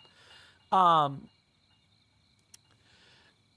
big thing that his father instilled in him was this idea of make money and make as much of it as humanly possible, which in an ideal world, tariffs will absolutely do, as long as the good is inflexible. Like, it's flawed, but at least the reasoning is there. And, that's without dipping into, Trump Sr.'s history. Yeah, why not? When I feel sad, I just go make money and then I'm happy again. To some people, money is happiness. And for the Trumps and their, entire empire, that is the truth. Money is power. And power makes them happy. Permanently happy, even, to respond to that statement there. But the scheme is a little bit more... The tariffs are meant to push things in a different direction. The U.S., prior to Trump taking office, was a service economy. We imported a lot of raw material, and what we spat out to the world when they purchased our stuff was either goods we made from their materials or a service. It, as a result of using the materials. Selling weapons, as an example, would be a service. It is both a good and a service. We sell that. Other things would be taking some of the raw materials and turning them into lumber for construction, or, turning a, Can we go back to the original question? Well, I'm explaining that. It's a very long answer. I hope that's the original question. And I'll get to that statement in just a second. But, actually, I should probably do that now.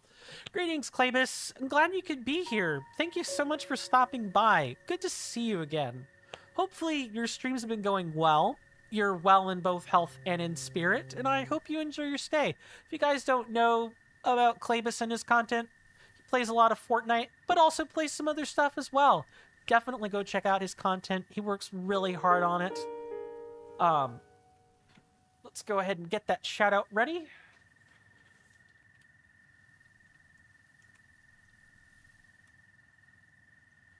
So, yes, part 1, Rasby, is money. The other stuff, going to the, the economy of the U.S., what Trump is trying to do is turn the U.S. into a production economy. When I talked about services, we import a bunch of goods, we use those goods to make products, or, sell a service with that product. Whether that be culinary or jewelry, so on. That's a lot of stuff that has to be imported. Production economies do the opposite. they export things. They want to use their own raw materials to export either those raw materials or, sell the service based on their raw materials. And why would you want a production economy? You might want it if you're planning on going to war, because you don't want to be importing things in order to make your planes, build your tanks, and, manufacture your guns. That's a start. You want to be able to use your own steel. Your own coal, and so on to power the war effort. Whatever that is. That's the other part, is just like a production economy. And the production economy will let Trump wage war. And by waging war, he could then declare martial law. And by declaring martial law, he could then have the dictatorship he so desires. It's really one long, convoluted pyramid scheme. But in short, for right now, it's currently make money and try to spur manufacturing here in the US so that we can build our weapons to go to war. That would be my two main reasons. Exactly. Production economy and then make money. If there's a third reason, I've forgotten it, but it probably has something to do with, wanting to declare martial law. Why go to war? China, if you'll notice, with the U.S. tariffs, a lot of people had started pulling out their bonds. But what country did we not pull tariffs from? China. They've been getting more and more and more expansive, larger tariffs. My guess would, and Hegseth, the Department of Defense, secretary, he's also been kind of dropping little pearls about going to war with China. He hasn't been the most subtle about it. My guess is that the U.S. is gearing up for a war with China. Let me go ahead and reply to some of these other things, and then we can finish this text and get to an ad break, because we're overdue now. Let's see. Trump already wants to reverse the car tariffs? What a surprise. As in, what not a surprise? Clearly, this dude realized once Japan started pulling out the treasury bonds, because Japan was the second largest owner of U.S. treasury bonds. I want people to note that the declaration of paused tariffs happened at about the same time or right after the treasury yields were pulled. Yeah, I'm not surprised this dude stepped in his own shit, realized it was bad, and then backpedaled really quickly. Classic schoolyard bully tactics. 1 month until your girlfriend is here? Awesome. I hope that she enjoys the stay with you. I know you two have been looking forward to this, and you've been waiting for the paperwork and everything. That's awesome. At the risk of not repeating myself, I hope that everything continues to go smoothly, or the things that have caused hiccups and hitches have been resolved, or are easy to resolve. Hey there, Raystrid.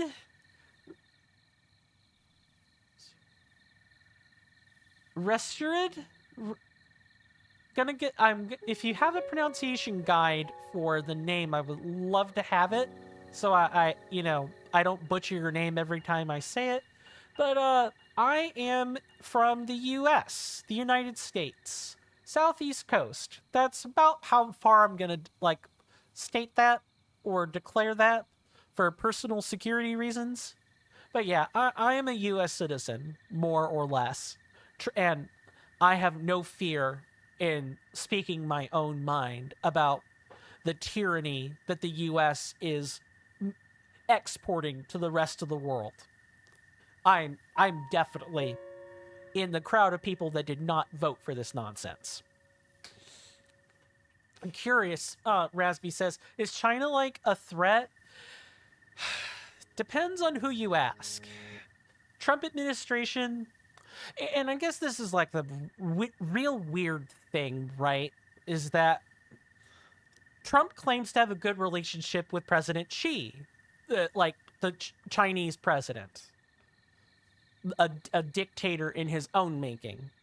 He claims to have a good relationship with him. So you'd think, why the hell would you tariff your friends? Why the hell would you do that? On the other hand, the U.S. has kind of always had this hard-on for the other former superpowers. If it's not Russia, it's China. If it's not China, it's Russia. If it's not one of them, it's both of them together. Trump's doing this really weird thing where he's trying to pull apart two best friends, like two really close allies, and it's not working. And Trump is making us in the US look really weak as a result of that. But, I mean, I think he would still do this, even if he wasn't trying to separate China and Russia, if only because he has respect for people that consolidate power. Complicated question.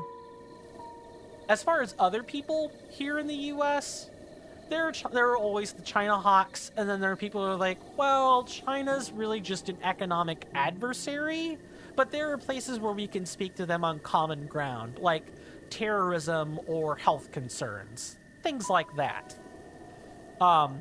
There are not as many.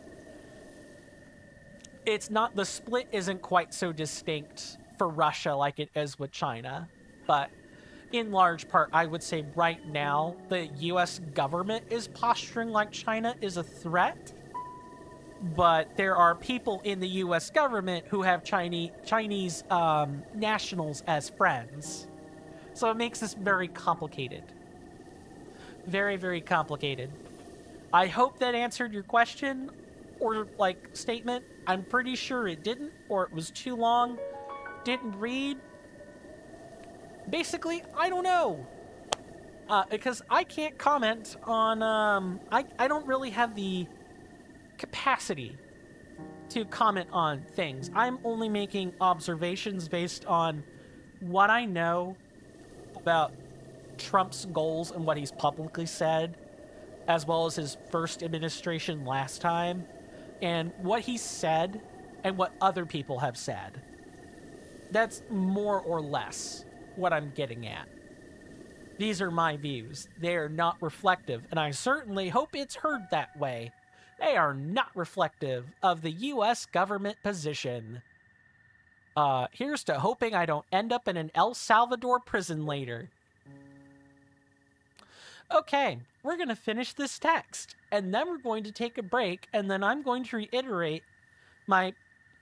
I see, sorry, muted the stream when you had to fight a demon hunter. No worries. Basically, TLDR, coin isn't sure. There are a lot of conflicting statements. Illidan? Oh, so World of Warcraft stuff. That's cool. Or regular Warcraft stuff. One of those two things. Also cool. Heroes of the Storm. Never mind. Still cool stuff, though. Yeah, Illidan was always a rough ride for me in Heroes when I played it. Guild Tracer Illidan, the coolest shit for the record. I believe you. I'm going to go ahead and finish this dialogue, and then we're going to take a break. And I would like to not get on my soapbox about tariffs anymore for the stream, because it's not good for my mental health. Among other things. Sadly, a concentrated assault from the out-of-control guard... I already read this. That's right. In a real sense, the kingdom of Hyrule met its doom here. Yeah. I found out my own kin died in that battle, so I came to at least pray at the spot where they fell. Noble. But it turns out that the old guardians are still active, so this is as far as I can go. I've never heard of anyone else escaping a guardian's sights, at least. You don't look reckless enough to chance it, but be on your guard in these hills all the same. For what it's worth, to my friends across the globe and to my audience, all of my lovely senators and inductees in here, I want you to know that you have my, as an American citizen who did not sign up for all this, I have deep, profound respect for you. Please keep fighting. On every front where you can. If you need me in your corner, I will be, as much as I humanly can. I want you guys to sincerely know that. Especially because my audience is predominantly across the sea in the first place. I don't want to spit on that by suddenly being too fearful for my own life. I have too much integrity and self-respect for that. And also, I'd like to think that the relationship that we've built up thus far has been real and genuine and full of respect. At least I certainly hope so. I'll shill when we come back from break. You guys know the spiel. I run breaks for 3 minutes at a time. There's a timer and everything. Please get up, mute the stream, come back in 3 minutes, do whatever you have to do. I hate ads. I know everybody hates ads, but this is what I gotta do to keep the pre-roll from Twitch from being here. So, because I will definitely also be away from my desk during this time. Thank you guys again for being here. Sincerely appreciate you. I'm saying this especially because of the grave subject matter that we've discussed. And with that, I will see you guys after the break. Thank you again.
Sorry about that, folks. I'm back. I just had to finish making the hot chocolate.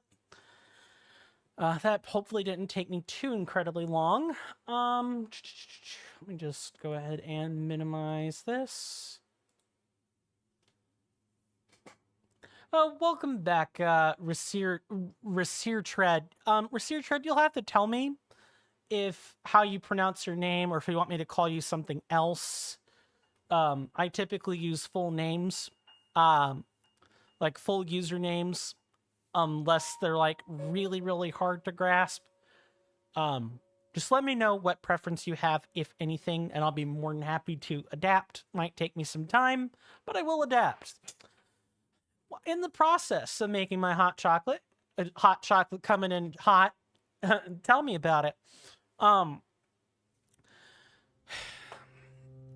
That question that Rasby was asking about China being considered a threat, I read an article like during the break that basically Trump said was he basically took the kid gloves off and said he's preparing for war. The only thing that hasn't happened is a declaration yet, and he's in the gearing up phase of this, which you don't gear up for wars by service economy, but service economies you have to produce things. How lovely, yes, indeed, how very lovely for the whole world. Why is this a lovely thing, quote unquote? Because there are two nuclear powers going head to head. That's the not very much not lovely part about this. We've seen Russia like pull out the smoke of I'm going to use the nukes on Ukraine. Came pretty close to it being real too. We have not seen what might press China or the US to do the same. We've not seen this yet. I don't want to see it. But if he initiates a war, if Trump does this, because he's not going to go through Congress to do it, I can tell you that right now, martial law will be declared, which will give Trump the empire he wants, or the dictatorship that he is looking for. And then any semblance of peaceful resistance via ballot box is over. Trump, I know the game.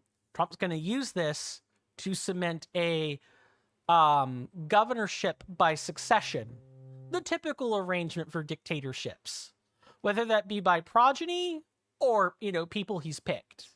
In this case, it would be, succession by chosen people. Vance would probably come after him, and who knows where Vance sits in all this. I have honestly no idea, because really, in truth, I pay attention to Trump because I have to.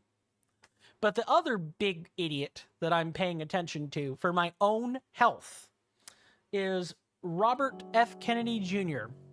If you are an autist here in the US, this is the man you need to pay attention to at all times.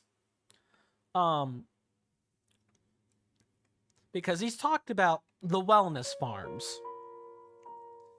He's talked about them a lot. To reparent people. A failed psychological strategy, by the way. A failed psychological strategy. Not to mention he would employ this on Black and Indigenous people of color as well. He's specifically said this for Black people, but I can't imagine that anyone else would slip by unscathed in that regard. RFK Jr. is a little tyrant. In our sea of big tyrants, we have little ones as well, unfortunately. Here's the thing I really want my audience to take away from this. Look at all the people who hold positions of power here in the US in government. And you will just, if you Wikipedia any of this, what you're going to find in their personal history blurbs, or like personal life is usually the section. if you're gonna look there, you will find whatever happened to them in life, something that made them turn to whatever you see them now. And whether it's the by and large a large generational transformation, or it was one catalyst event that caused it, you will find the chip on the shoulder, the little piece of the world they want as revenge. That's in large part who's leading the US right now. People who want revenge. And revenge is a potent drug, everybody. And it starts with pettiness. If you get off on being petty to a person, ask yourself if you don't feel something stronger later, or if you do feel it stronger, how much? Because pettiness leads to hate. And hate leads to enmity, and enmity leads to revenge. Although it doesn't even have to go that far. Just a tiny, short little rant, unfortunately. Although if you meant to take one, I'm all ears.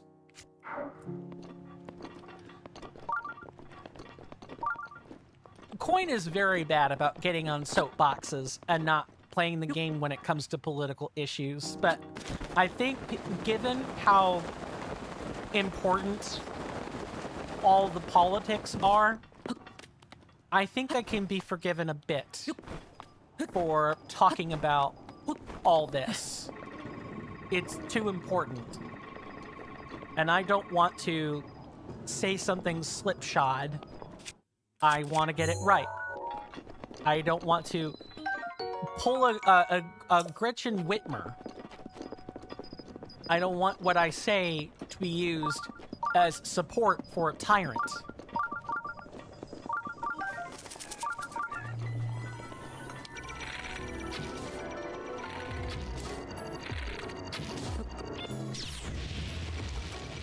Okay, careful. Okay, I need to be really careful. Oh, man. Okay.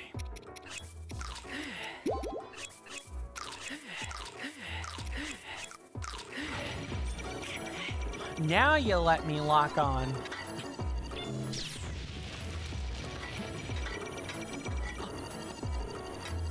You were letting me lock on before. Get up there, Link.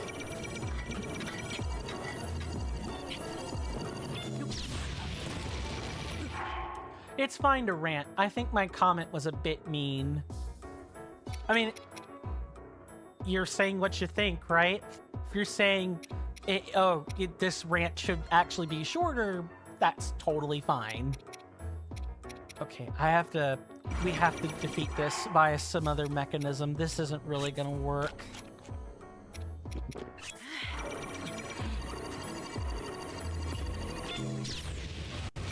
What the fuck? Okay, cool. Let me go ahead and put that stuff up right now.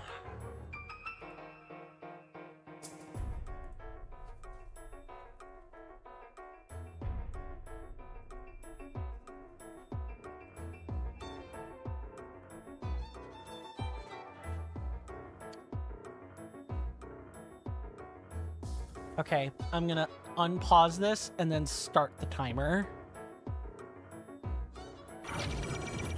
Okay.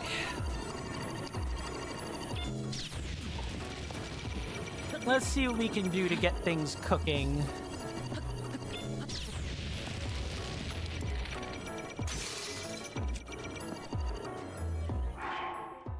You're gonna go to sleep because me still have work.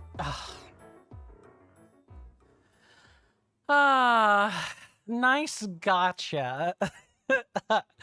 Oh, man. Okay, I have to restart that. That's fine, though. See ya, Coin. See ya, Sizzling. Thank you so much. Sizzling Seal, excuse me. Thank you so much for stopping by. I really appreciate it. Your company has been very quintessential today. What do you people do for a living? Normally you'd say that in a super dark context, but this time it's a positive one. Indeed. And the timer should not be going. Okay. I'm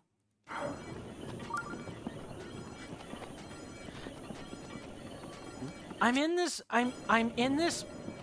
it's almost like playing pole position with the state of things in the world. Where on one hand, me as an average citizen kind of just wants to keep his head down and focus on what he has to do to survive. On the other hand, typically when tyrants in history show up, people are not fondly remembered for just sitting down while tyranny is going on. Okay, so what we have to do here is we have to blow up the propellers while also simultaneously keeping this guy from shooting too much at us.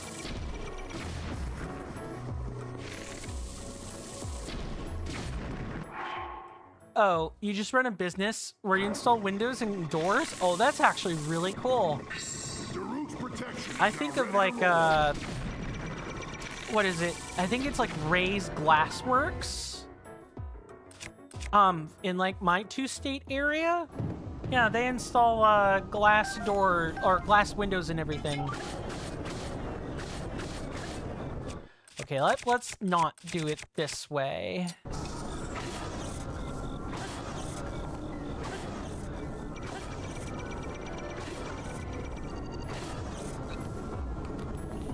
Once you get these, it's mostly glass and aluminum stuff. How does it all get to cooking together?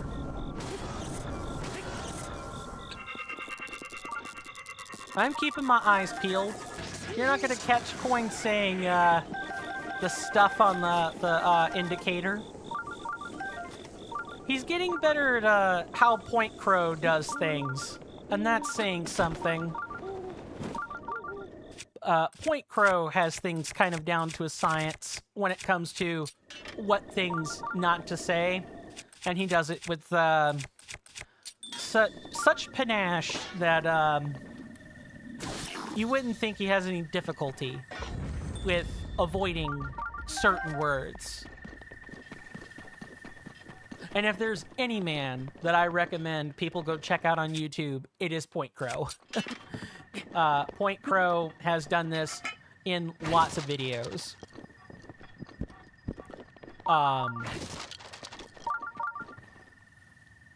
They call, you send a quotation, they say, okay, me go there, do the thing, send the bill, and then done. Oh, and I never did. I think I might have asked it in like an indirect way before, but yeah, how are things in life going for you, Rasby? Ah, you wanted to get me. You certainly did try, you rascally little scalawag. But in what section of life? When it comes to your vocation, your job. Other words that I am currently not allowed to say. TM. You really need to sleep. 3:41. Yes, sir. Yes, sir. Wake up and go do business in the morning. Absolutely. I hope you get good sleep, Sizzling Seal. And may you make a whole bunch of money, too. Because money is this thing that nobody seems to have a lot of right now. I've got a meme lined up as soon as the timer lets down. As soon as the timer ticks down, Coin is pulling out an oldie but a goodie. That much he promises. Now, here at the Citadel Ruins, it's not always just, it's not always, it isn't all Guardians. It's, where does he live? Last that he publicly said, was, like, out in the Philippines, like, toward that area. So, like, Oceania, that type of region. Yeah, so it's, like, morning for him when it's afternoon for me. It's like a 12-hour difference. Okay, we're gonna go ahead and disable those. Man, sometimes it just works. Sometimes it just works, man. Todd Howard the Coward special. Him, when it comes to reselling Skyrim for the 3rd time, sometimes it just works. I think the actual quote might have been, "Man, it just works. If it ain't broke, don't fix it." You did watch SpongeBob? Huh, I guess that is something we could talk about. What's your view on the cartoon, Raspy? Or anyone else for that matter? While I'm asking. I did grow up with it as a kid. It was like a young teenager. But I never really took it very seriously. I know it had some, like, great moments. My sibling knows a lot more about it than I do, but I found some of it to be funny, and then later it became much less funny. Or maybe a different way of saying it is I became more of a rigid, corpo-friendly adult.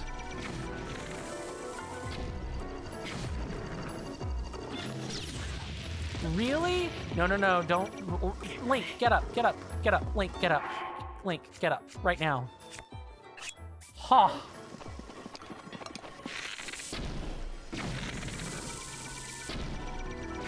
You can just... Careful. Okay. Gotta be careful with these things, man.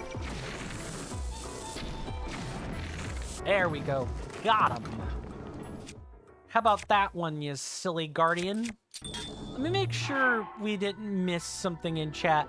Twitch chat has been disconnecting a fair bit for me, so if people have said something, I definitely may or may not have missed it. Just pointing that out there.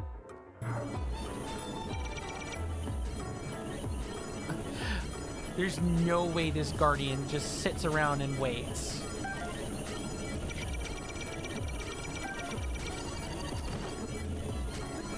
Oh my god. Absolutely fantastic. Yeah, you're right, I'm willing to go down there and absolutely, like, shred them. Let's freaking go.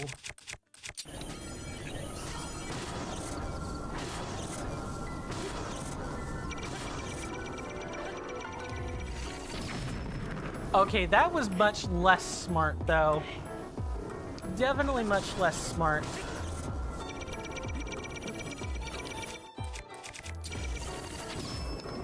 You stop that, Sir Guardian.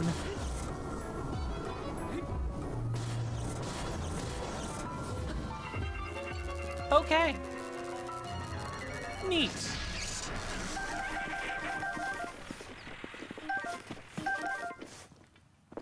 Internet looks good. Frames look fine, so I don't know what's going on with the chat, if anything. Hopefully nothing, as far as I'm concerned.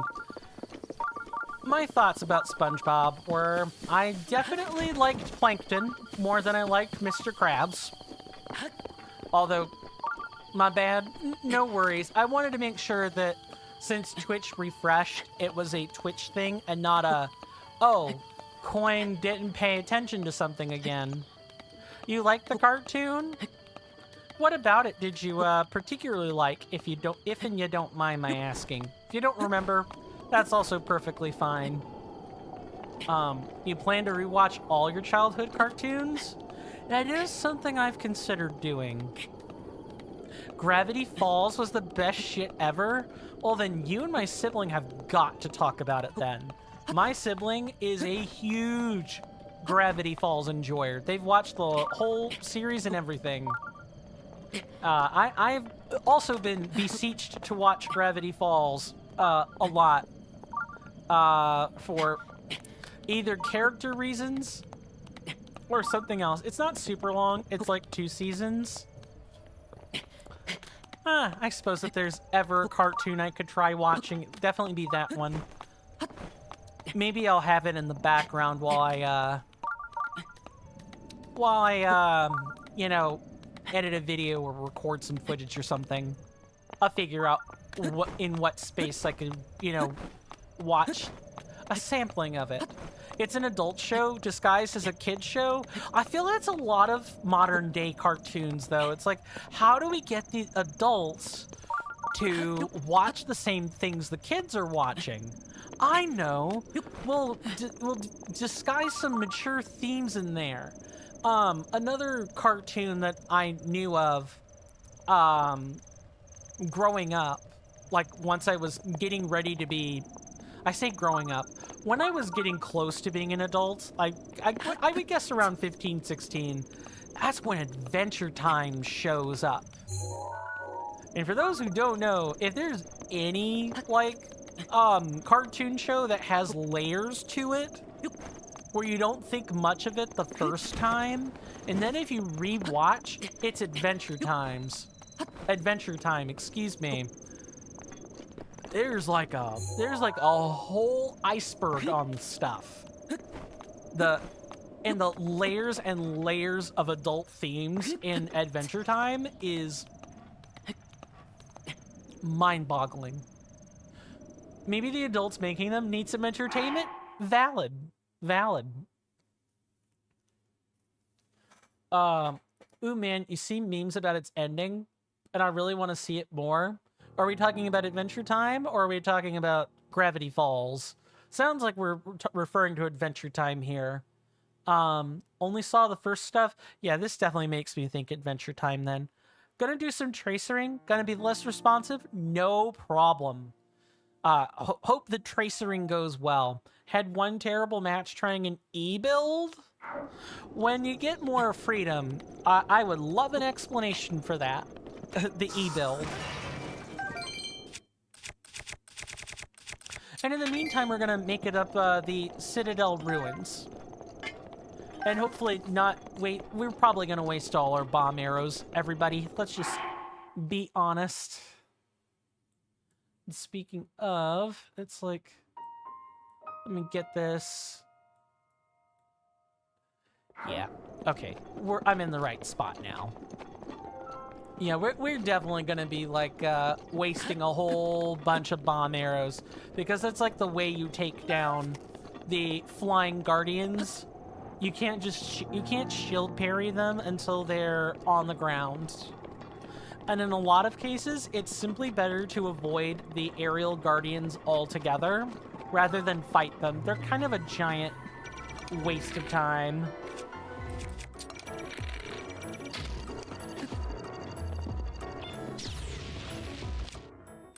Yeah, they're kind of a humongous waste of time.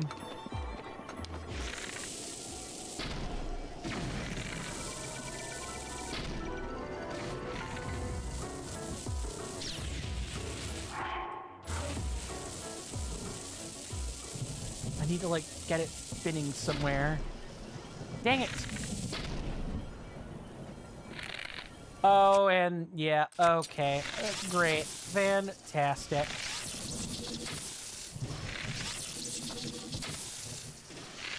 Well, this is as good of a time as any to use the shock arrows, I suppose. Make sure we've got some kind of weapon we can use during this. Like, trying time. Thankfully, the guardian weapons are not super conductive.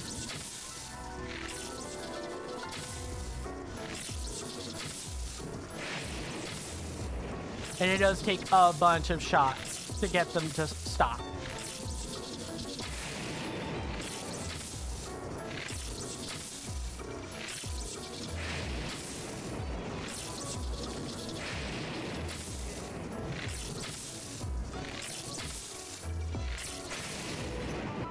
Okay, got him. I just wish that it didn't break a bow or anything. But if you do want the ancient cores, the flyers are the best way to get those.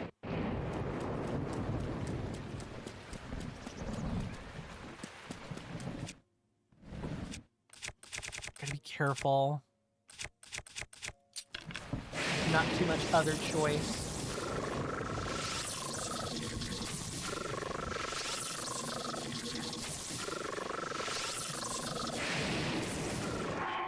In fact, what we're gonna do is we're gonna pump our attack up somewhat, and that'll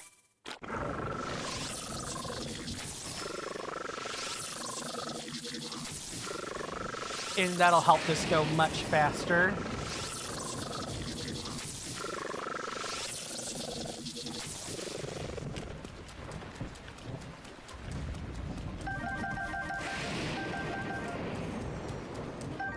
Well, that only took 5 ever.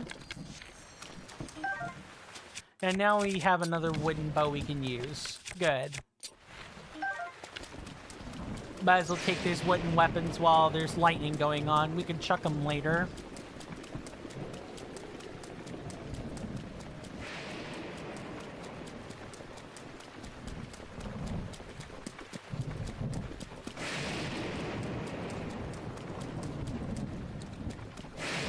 And just look at all this malice scoop. Isn't that just great? Now here we do want our Phrenic bow, if I'm being honest. A build explanation. E is the recall ability from Tracer. Has 3 talents you could take. Leave bombs when you use it. Reduce cooldown on hero hit. Restore all HP lost in that time. Oh, is Tracer an Overwatch crossover? I'm thinking, like, where does Tracer come from? I think it's Overwatch. There's absolutely no reason you want to deal damage with your E. Over 10% extra range and vision on your target. The CD reduction is useless. I'm going to assume... Oh, the bombs must be the damage part. And the CD reduction is useless. Oh, no, wait. No.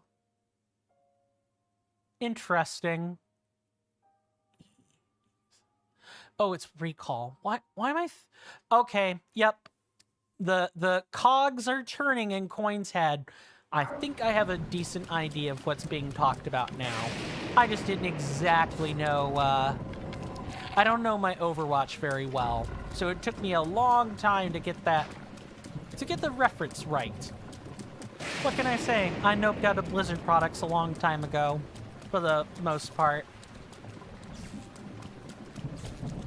Oh, I really don't want to have to do all this.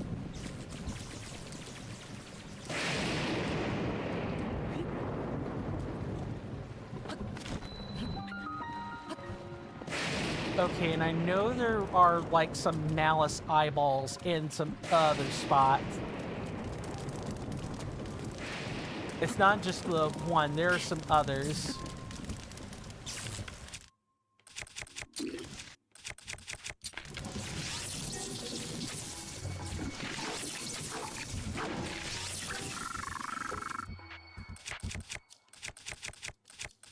Nope, that is the wrong bow.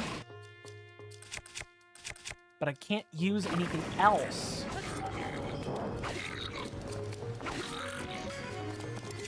Okay, but I can use the wooden spear.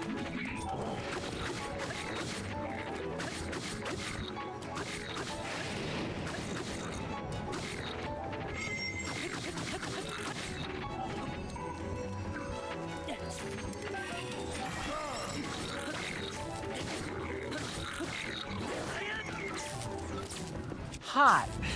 Holy hell in a handbasket.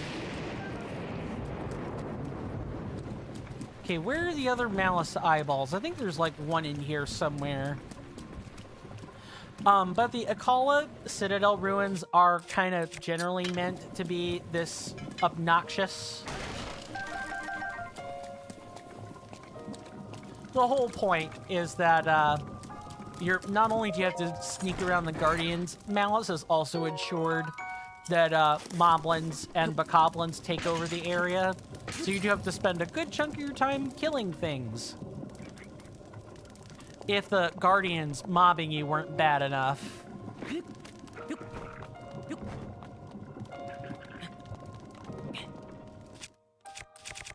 Now, I think we have just enough juice left in the crusher to knock this MFer right out. Hot.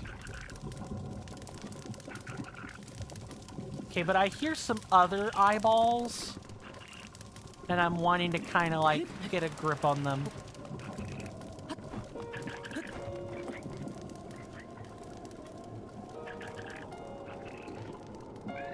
There's definitely one more Malice eyeball, and I'm so forgetting where it is right now.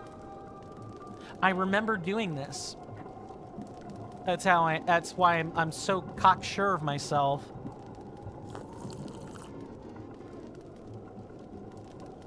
Has it really been 2 hours and 45 minutes? Oh my god, it has. It has been. I haven't even chilled yet. I don't feel like I've earned it, though.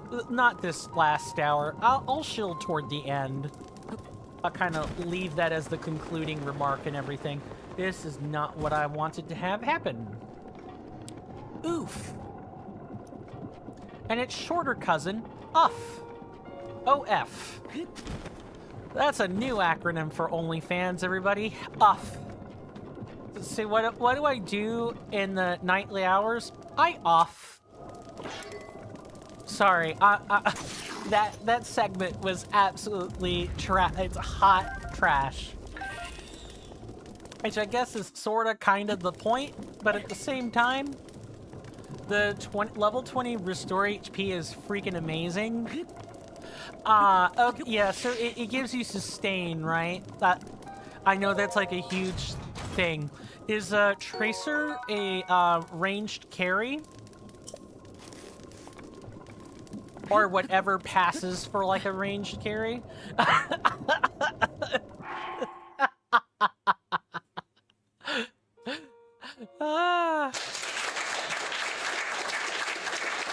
Not gonna lie, Tracer loses damage stacks upon death. But that joke lost me like 1 stack just hearing it. I am so sorry. I apologize if I got you off your, you know, your MOBA game, but come on, that is definitely the lowest hanging fruit of a joke, and we all know it. And people, where is this eyeball? I can hear it. This isn't just the Malice, like liquid Malice bubbling. There's another eyeball, and I'm just forgetting where it is. Like, wholesale. Eyeball animation canceling? Apparently. Is it like behind here or underneath something?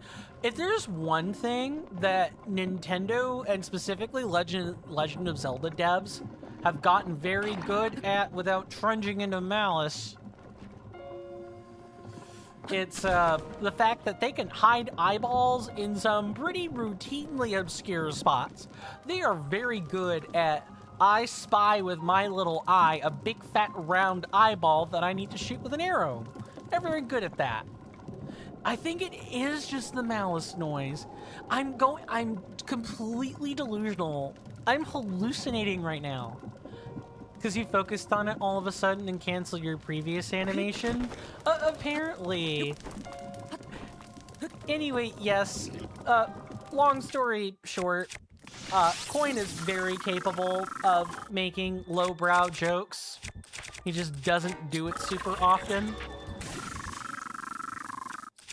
Speaking of things he relishes in doing quite often is this lovely elemental combo. For anybody listening who has not played this game before, there are elemental weapons and arrows in this game. You can use the power of the elements to freeze an enemy and then shock it, and it'll be like the shocking weapon or arrow hits a wet surface, and that results in a shock explosion.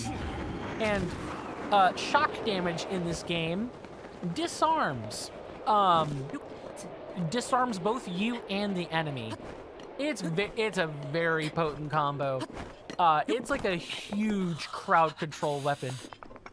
It's cold up here. Hey babe, new hit just dropped. It's cold on the tower. Okay, let's is that not enough cold resistance? That is enough cold resistance. Okay, tower time.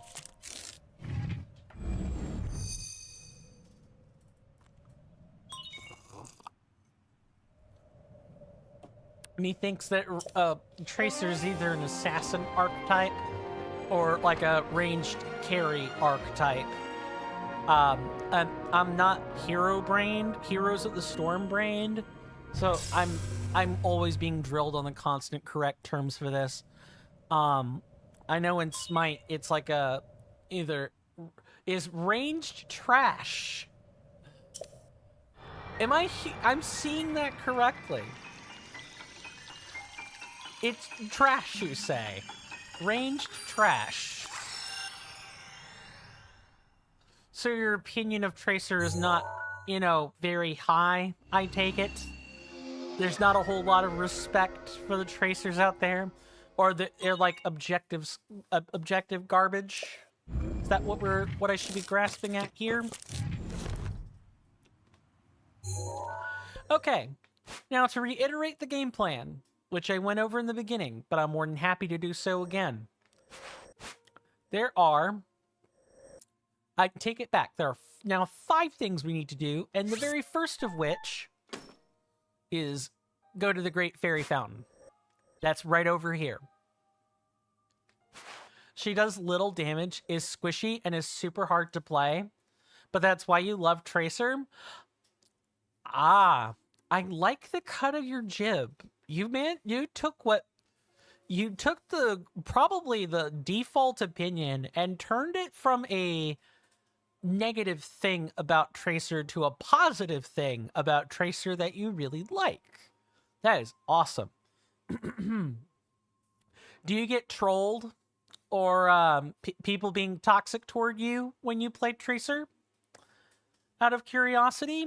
Because I know when I was playing Smite, right, if I ever picked Aphrodite and I used her as like a mage until, the mage tech on her became very good, I was always called a troll, period, end of subject. And if I brought Aphrodite into the arena where she's not very good, because she's not good in all-out brawls, she's better when she can be laning.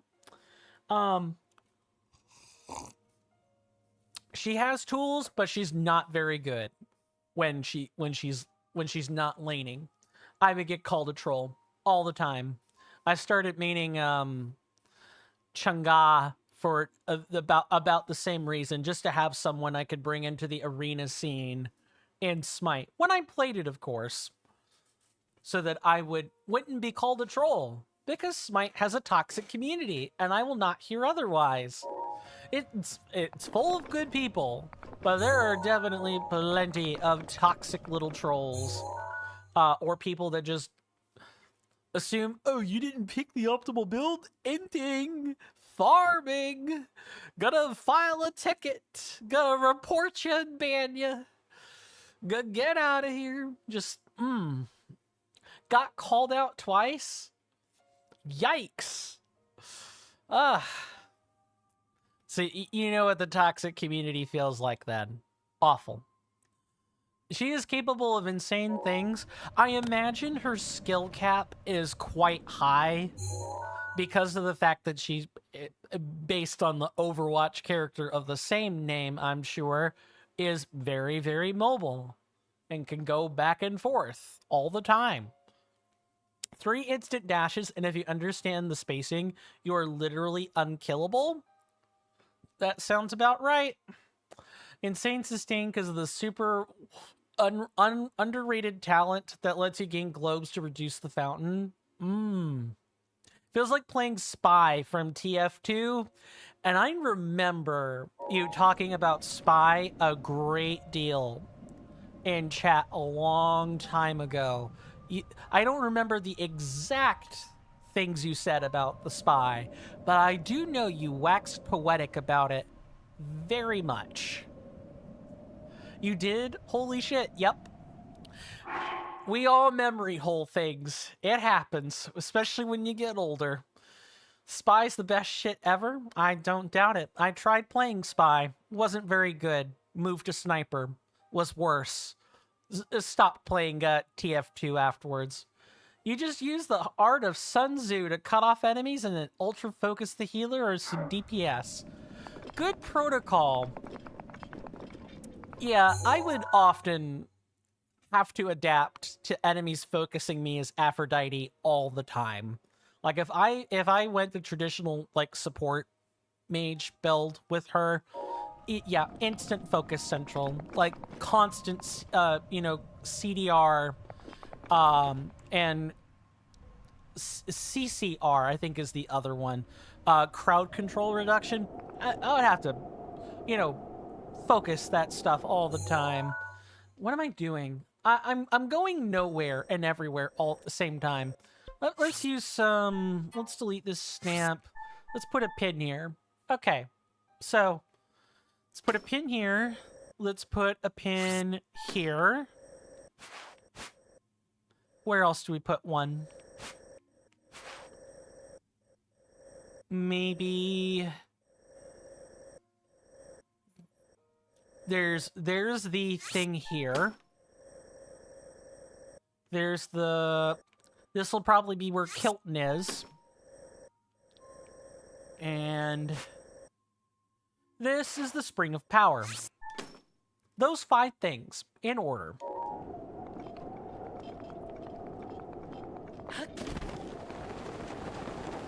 And now we can just leave.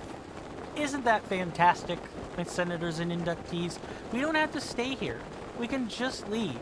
And now, when we do all the things that I set out to do, we can go ahead and then do the Koroks afterwards. That's kind of going to be our game plan from here on out, is to just go in, get the tower, do the major things in the area, then go and get all the Koroks, because that way we're back for far less.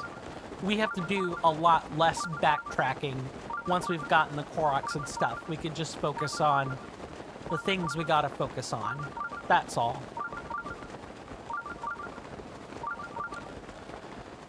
In a multiplayer game, honestly, if it's got a shooter in it, I just want to be able to sit in the back corner and pop heads.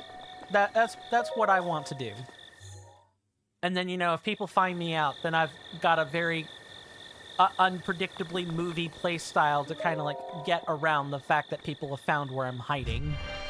And of course, I move. You can play a poke mage.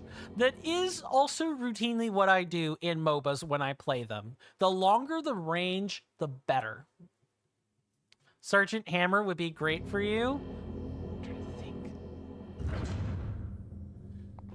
Which Blizzard product is that? Oh, and it would be a test of strength. Tracer is really freaking cool because nobody knows what she does at her limits. Yeah, spoken like a Tracer main. I could sit here and talk about, man, we both have our our MOBAs, don't we? I have thought about playing Smite again, not gonna lie, but Smite 2 is out, and people I don't know, I haven't heard a whole bunch about Smite 2. It's supposed to be on like a better game engine and everything, but it's gone so unmarketed that I'm not even sure people are playing it with any regularity. I think it might still be in early access because of how long, High Res Entertainment has spent on this.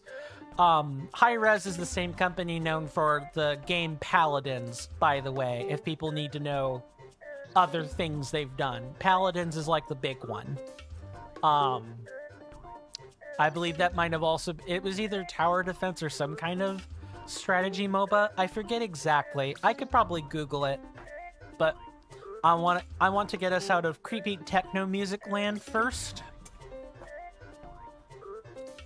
I'm glad you found something you enjoy in the MOBA space, though. Like, the most important thing is finding something where you're like, F the haters.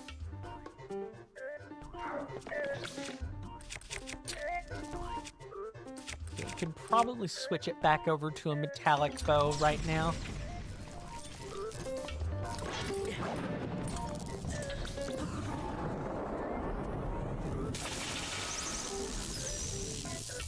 Oh, right. I wanted to do this. If I could at all possible do that. How does the shock technique work on a Guardian? I'm really curious. You use your autism strengths to the fullest extent to calculate exactly how much HP you could escape out with and kill someone. I bet that is very satisfying. Doing kills at the very effing edge of your HP and pushing toward the enemy base is like the best shit ever. Kills with Tracer feel like you work for it? I'll bet. I'll definitely bet. And I bet it is super rewarding because of the overall skill requirement being huge. Because if she's not doing a whole bunch of damage, let's see, what did you say again? I know about instant dashes. Little damage, is squishy, and has a high skill ceiling. Yeah. I could definitely imagine that. I don't know if I've ever experienced that in a MOBA. I'm trying to think back to all the different MOBAs I've played over the years. We had Battle Right, we had Smite, and then we had League. And in League, I was always Lux for a while, and then I moved to Oriana when she became available, where the skill cap on those two was relatively high. Like, the positioning requirement was high. In Smite, I did a whole bunch of stuff. Everything ranging from Aphrodite to Sylvanas, as well as maybe Scotty. I've done a whole bunch. But always things where the ranges are either high or the utility is high. And I'm like, okay, well, at least I put a nice patch on the ground and made people go slip slide all over the place.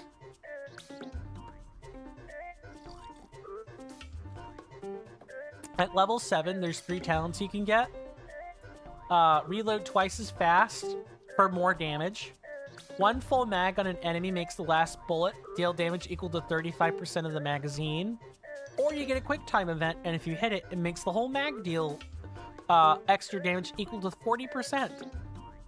You only pick the skill check, and you hit those skill checks like a maniac. I'm almost morbidly curious what Icy Veins has to say about this, because Icy Veins, for those who don't know, is a site that has guides for a whole bunch of games. They're kind of like a Fextra Life these days, but the quality is much better on average. And I know Icy Veins has a Heroes of the Storm guide for all the champions. I'm really curious to see what they say about Tracer, assuming that that particular selection of guides and the people who make them are active. The kills you make with Tracer require me to play 5D chess, do skill checks, know that you die whenever a tank breathes a bit harder, and all these kills are paid in blood. I'll bet. So we're gonna kill the Guardian, and then I'm gonna take the break afterwards, because we have hit the 3-hour mark. Oh, that is That is a fantastic AoE explosion.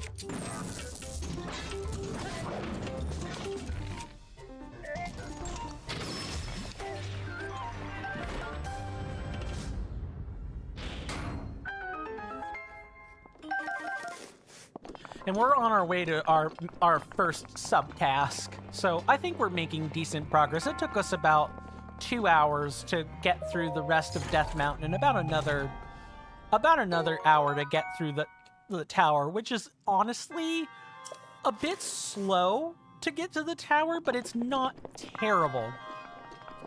Now, so we can take a break in a safe space, we're going to take the break here. You guys get to look at this monk in the display case here. I'm going to read the rest of these messages, and then we'll take our well-deserved break. You guys know the spiel by this point. You know how long they last and all that fun stuff. Definitely feel free to get up and take a stretch break for yourselves. Rasby says, you only pick a level 13 talent that gives the 5 damage per kill, 5 max stats lost on death. Yeah, you joked about that. About my bad joke making you lose one of those. Most of her talents are terrible, especially the sustained ones, but against a team of squishies, she's extremely good. I'll bet. Tanks counter her too much, so it sounds like you avoid the tanks at all times, unless they're like the last one alive, right? She does max HP damage only with ult 6%, but it's not enough. Brawlers like Zul'jin or Vala also destroy her, but Tracer's strength is that you only take fights you choose. Yeah, that is certainly a strength. Well, when listening to the stream, you're a bit unfocused and died a lot. That's valid. Hey, look, I'm not going to ask people to game and stream. Hey, I'm a terrible multitasker myself. Not saying you're bad at multitasking, just I know I have to pick between one or the other. I typically go in lurk mode when I'm wanting to game and listen to someone stream. That's usually what I do. That said, I always appreciate the conversational company. I wish she could farm better. Like, if you can't fight the team, you split push, but she's not great. There's one talent that helps, but you sacrifice a lot of the other stuff. Yeah, that sounds about right. There's a champion in Smite. His name is Apollo. He's known for being a split pusher. He's really good at it. In fact, sometimes the correct call is to split push with Apollo, because his output can sometimes just be more valuable with breaking objectives, but the calls you need to make to go split push are really complicated in Smite when you're doing like conquest mode, like traditional lane stuff. It's quite the spectacle to watch an Apollo split push. It's amazing when it happens, but there are many more times where split push is often the incorrect choice, or sometimes an Apollo will just split push when they feel like it. They're a ranged DPS character, for those who are wondering what the hell I'm talking about. And he's super squishy. But if you can manage the spacing, he's also pretty good. Have you heard of the Lost Viking heroes? I used to play heroes when they became a thing. In fact, one of my raid mates used to, and former guild mates used to talk about TLV a lot. It was like the only thing he ever played too. So talking about taking a challenge, you've unironically started learning and playing TLV, one of the hardest things you've ever done. If you feel up to it, I'd love to get more of a description on this, but I do need to conduct the break, so feel free to do whatever. But if you feel like typing up an essay or something, I'll definitely come back and read it. Much appreciated if you do. Thank you guys. You guys know the spiel, the song, the dance, the whole reveal. And with that, I'll see you after this 3-minute commercial break. Thank you so very much.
Sorry about that, guys. I had to help with all the commotion regarding my dogs.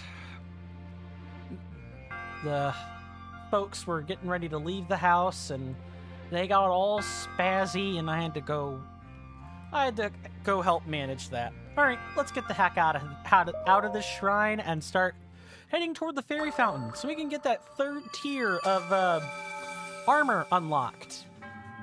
And then we just have one more of the great fairies left to find. And then, I can, show everybody the very last totally safe for work, animations regarding the great fairy. And it's not like they get much better after Breath of the Wild. Here's to hoping whatever future 3D game that The Legend of Zelda devs decide to make is, a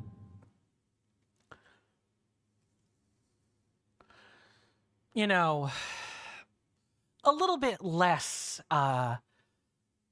T for teen on the Great Fairies, or like NC-17 even. Got overwhelmed terribly the first 3 matches. Got flamed hard by all those people. Classic. But then the 4th match and upwards, you actually feel so much more comfortable. But it's really not a hero to play when you're tired. Yeah, I think I remember Eric. That's the guy I referred to before. I think I remember Eric telling me about that stuff. How it really requires...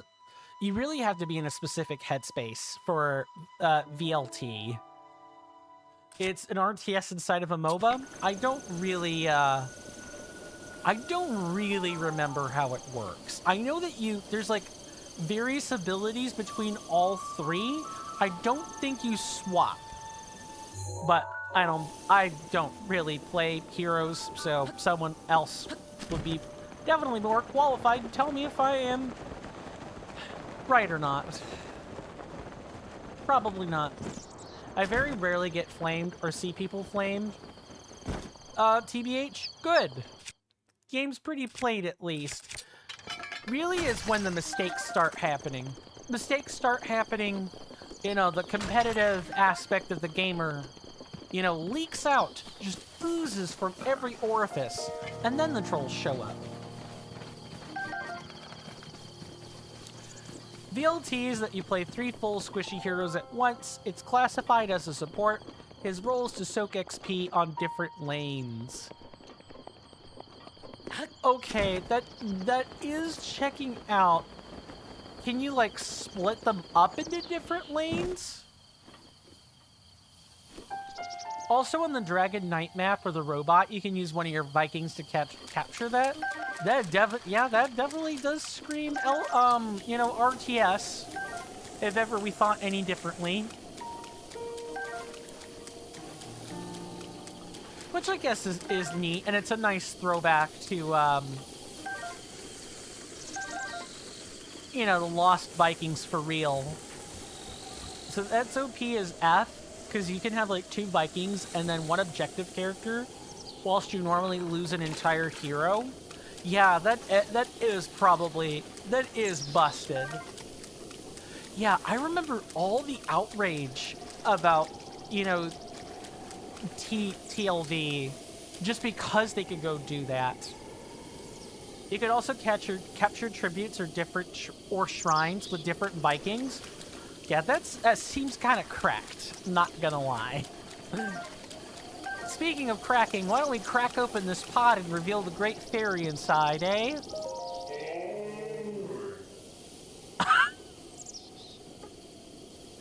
I don't want to crack this pod open anymore. Okay.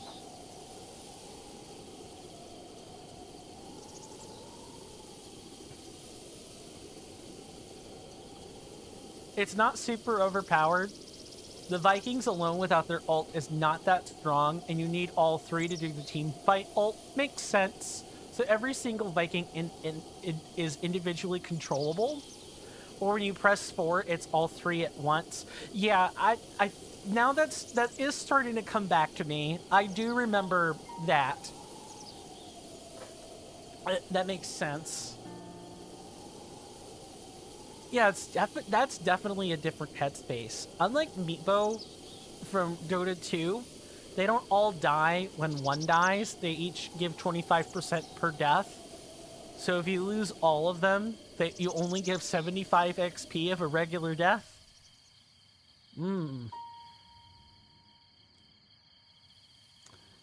So you don't even get the value of a full death.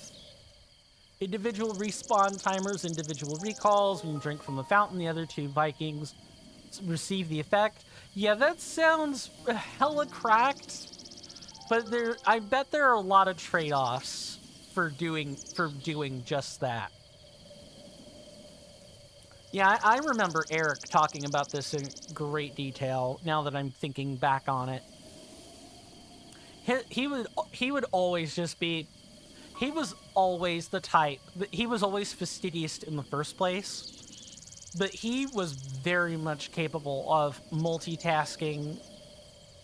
And just looking at the map and telling you a piece of information at that spot on the map. You get pings of a Viking is attacked and you aren't looking, even better. Favorite shit with a VLT is applying Sun Tzu in fights. Of course, the art of war. Makes sense. Sweet boy. Please. Listen to my story. I bet, ma'am, I'm going to save you a bunch of time. Your story is the exact same as these other great fairies, but I'm going to humor you anyway. You can split them up perfectly when fighting. One goes up, one goes down. Can't catch either. 2 of the 3 Vikings have really good out-of-combat healing. Nuts. They can peel for each other as just one hero, which is insane. I'll bet. Yeah, I'm sure there are videos on this. I am the great fairy Mia. This place was once a beautiful spring. But as time passed, fewer and fewer travelers arrived to offer me rupees, and as a result, my power has abandoned me. At least you're frickin' honest about it. Both as bait as the predator and the rescuer? Yeah. So I meant the skill ceiling is consequently also pretty high with TLV. Like the good ones are really good. I could definitely see that. I'm willing to bet I'm willing to bet anyone who mains TLV consistently and is fairly good at their job is probably a well sought after support position. Like if you can swing TLV, you swing TLV. I'm trying to think of another hero that was like highly sought after while I was playing. My mind, is it Cho'Gath? No, it's Cho'Gall. That's it. Right, wrong universe. It's Cho'Gall. I always mix them up, though. I'm pretty sure Cho'Gath is League of Legends and Cho'Gall is World of Warcraft. I know Cho'Gall was another one of those 2-for-1 or near 2-for-1 specials that were very broken, if you could play it. You're extremely dexterous, but when you play it with a friend, your brain literally cannot process their callouts. You're only playing TLV or VLT. That's all your brain can handle. I can bet. I could certainly bet that. I bet that works up a good chunk or most of your brain. Makes your brain fry. It's so freaking demanding. I avoid heroes like that because I have a hard enough time doing the basics in MOBAs. And it takes me some time to pick up the basics. Not gonna lie. That's not really my cup of tea for games to play. I can play them, but I was playing that sort of stuff when I was 16, 18, 25. Not really stuff I can swing anymore. My reflexes aren't what they once were. VLT is super rewarding because it trains you for the situation. When you're drowning and someone throws you a baby, I'll bet. Yeah, you have to multitask when playing TLV. It doesn't matter if your Viking is dying. You must take that 1 second to micro the other micros, the other Vikings. I'm nearly powerless now, so I beg your help. I need rupees to become whole again. Are you going to charge 10k? 1k. We're not there yet. The last fairy charges 10k, so you want to be ready for that. Once my power has been restored, I can help you do great things, boy. My boy. I say my boy. Just go and behave yourself. However that's supposed to go. You always play all the Vikings while simultaneously only playing one of them at the exact same time. Yep. And their team fight ult is super rewarding. I can bet. I remember it being pretty broken. Does insane damage, can wipe half the enemy team, requires all 3. Yup. I remember. Yeah. I've been on the receiving end of those before. Very, very frustrating. They AoE kill so much and destroy players. They're simultaneously loved and hated hero or champion from what I recall. Now, if you have rupees, hand them over to me. Quickly. Yes, ma'am. Here you go. Man, no need to snatch, though. Can you not do that? Thank you. You were too kind.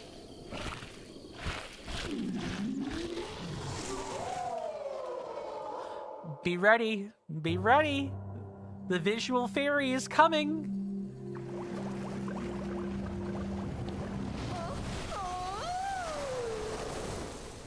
There she is in all her glory. Hello, Mia. Might be Mija, but I'm pretty sure it's Mia. I think that J is silent. So you're the one who released me. I was expecting someone bigger, I guess. You never played with the macro ult? You might find this surprising, but you generally dislike macros? Or you have super hard time understanding camp timings or XP stuff? I'm a terrible jungler in League and a poor assassin in Smite for this reason. Oh, macro. I misread that as micro. Sorry.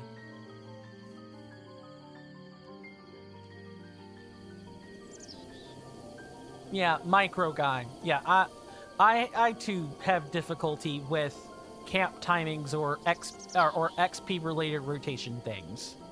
Mainly the camp stuff. You play super shallow characters in terms of ability complexity? I don't know, TLV doesn't sound that shallow to me. Not gonna lie. It sounds very complicated. If that's shallow, So I guess when you're saying it's shallow, right, you mean the abilities don't do much on the surface? That's what you're saying, right? It's how you use them that makes them powerful? But a slim little lad like you will do just fine, yes. Thanks to you, my power has been returned to me. And I think you'll agree, a good deed deserves a good reward. Wow. So the abilities are super simple by themselves. It's the context that makes them super hard. Like abilities just like 2 seconds of invulnerability or simple damage AoE. Yeah, there's stuff like that in Smite too. Or in other places where the abilities are simple on the surface, but it's very complicated. But they don't have super complex embedded interactions. Yeah, I get what you're saying. It's the context-sensitive stuff. You don't need a PhD or read a wall of text, but I like the walls of text. Although, I don't like them as much as a Yu-Gi-Oh player does. Those chaps know how to read a demon summoning contract. Tracers like that. Q is a dash. W is melee. E is recall. R is ult. Super small.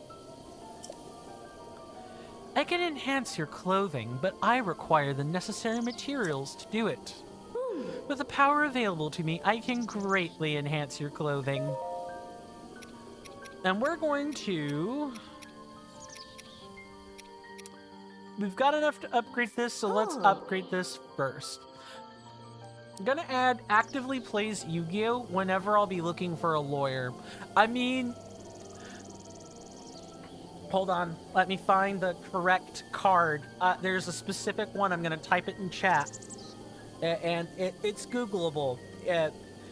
I will say, I know it's a pendulum monster at the very least.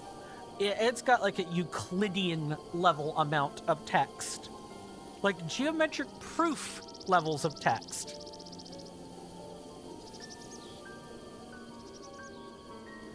I think it's like the candidate for the most words ever printed on a Yu-Gi-Oh card.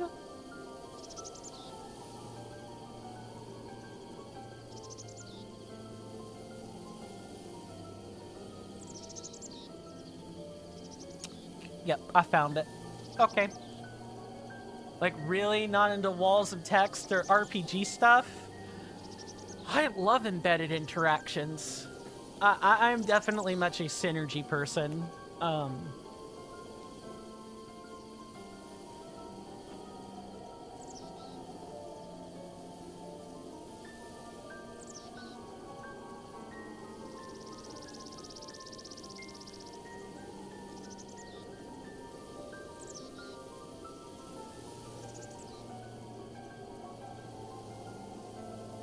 Have I heard of Zul'jin? I don't know if I was around when Zul'jin was released.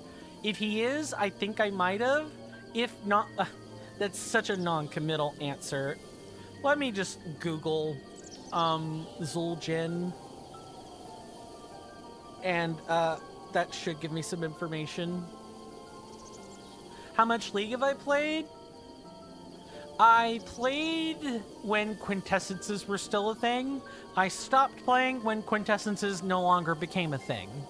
If that tells you how ancient I am. League knowledge may not be the most helpful thing in the world. Let me see.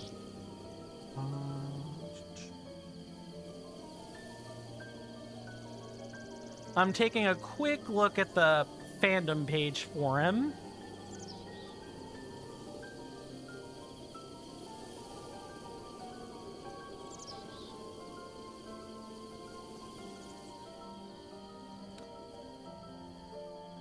Imagine Olaf. Okay. Yep. I've got Olaf in my mind. Higher attack speed. Yeah, classic Berserker trope. Then imagine Trundamir's ult that makes him stronger and literally unkillable.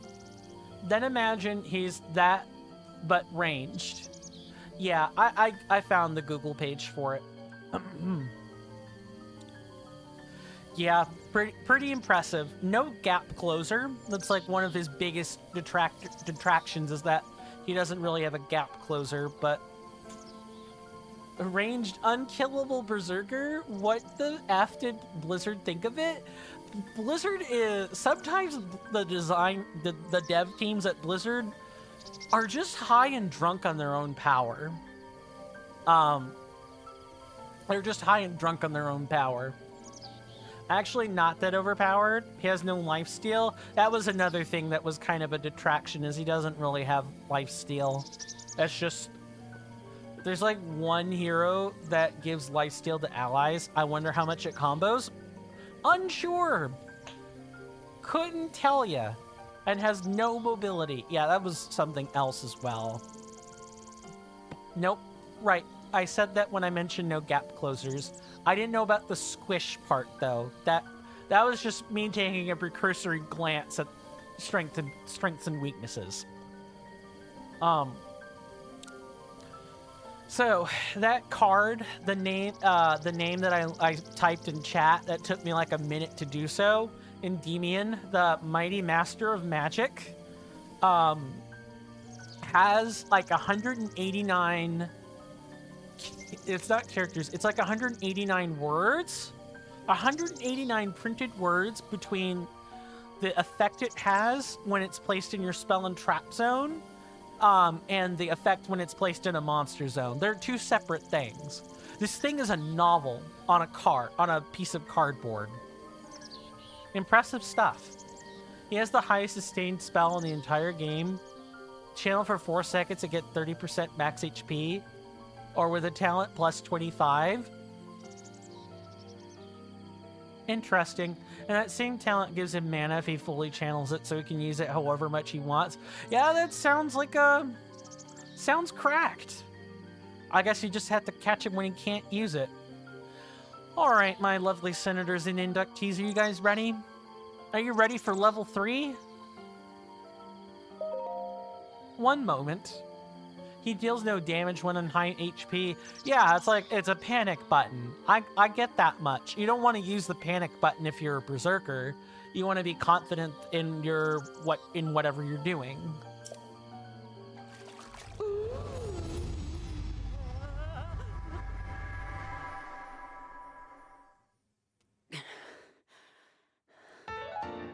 Man, talk about sexual assault. Yep, that's level 3, everybody.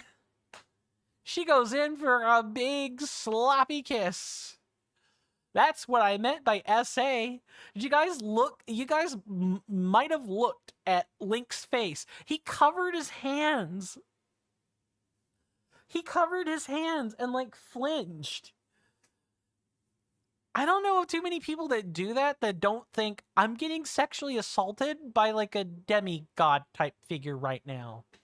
Yeah, awful. It's channel and interrupted by any damage. Yeah, so there's the skill cap in using that ult or the spell or what have you. I expected worse. Does it get worse? You want to find out?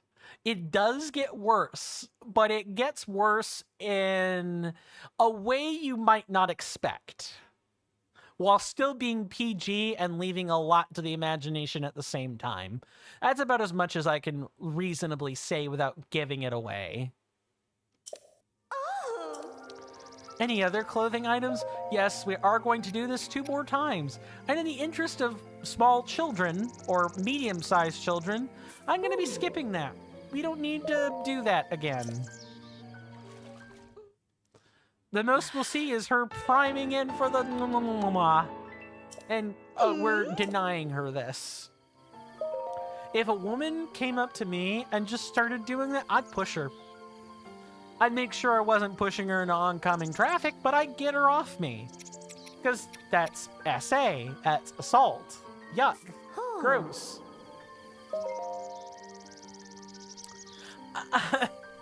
It's like, look, it's called personal space, everybody. Personal space. I wouldn't, if a dude came up and tried to do that to me, or a non-binary person, or whoever, I don't care. Just, nope, push, get him off me. It's not, you don't just,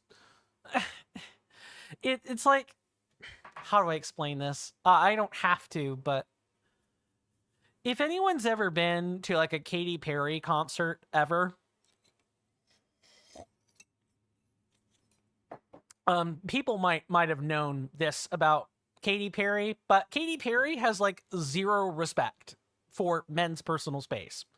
This woman was caught groping a literal 17-year-old's ass on public camera and defending it to the public. I don't know if this was an American Idol or this was just a concert, but it's one of those. Yeah.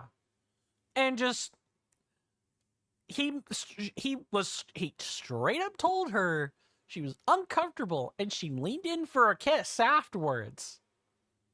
Yeah, there's a reason people don't hear about Miss Perry too much anymore. That particular concert event was wild.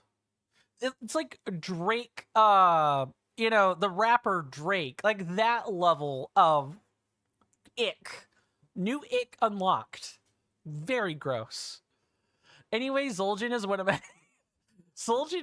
my favorite heroes because it's also calculating HP and breaking expectations hard. People dive me thinking they'll get me, but can't calculate how much he's stronger when he's lower HP. Yeah, it's like they smell blood in the water, but the bleeding comes from a piranha who is more than happy to like drain them dry. Yeah. Or like rip them to shreds. And then they regret it. Look, if me pushing people away from me that are kissing me and invading my space makes me a Giga Chad, then I'm the biggest fucking Giga Chad ever. Because I will do it to literally anyone, even if they're twice my size. Because at 5'3", people who are 7 feet tall are definitely look twice my size. I'll do it. Don't invade my personal space. That's not hard. Giga Chad that it happened to you. Yes, there we go. See, that's the real like thing I should specify. That's never happening to me. I exude like mega wimp aura. The people know not. I am generally not hit on even a little bit when I'm out. The only thing I get compliments on are my clothes or my beard when it's shaped properly. And I am perfectly happy with this. Even on dating apps where, people have commented on my, it's always I get a compliment on my dress attire or I get a compliment on my beard. It's one or the other. It's never anything else. I'm totally fine with this. I am not at a point where I'm ready for relationships. I'm perfectly happy with people commenting on my appearance and not berating me for weight, the tism, or other stuff. You have to do that all the time as well. Yeah, constantly having women attempting that, can't relate, always happens. It's really annoying. I mean, do you?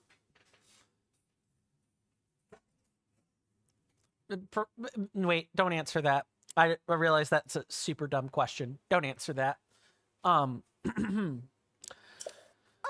No, man, I'm also a wimp. I don't think you're a wimp. If you want to say you exude wimp aura, sure. But wimp... Oh, so long for now, I suppose. Once you have some clothing you want to upgrade, come back anytime. See you later. Goodbye, Mia.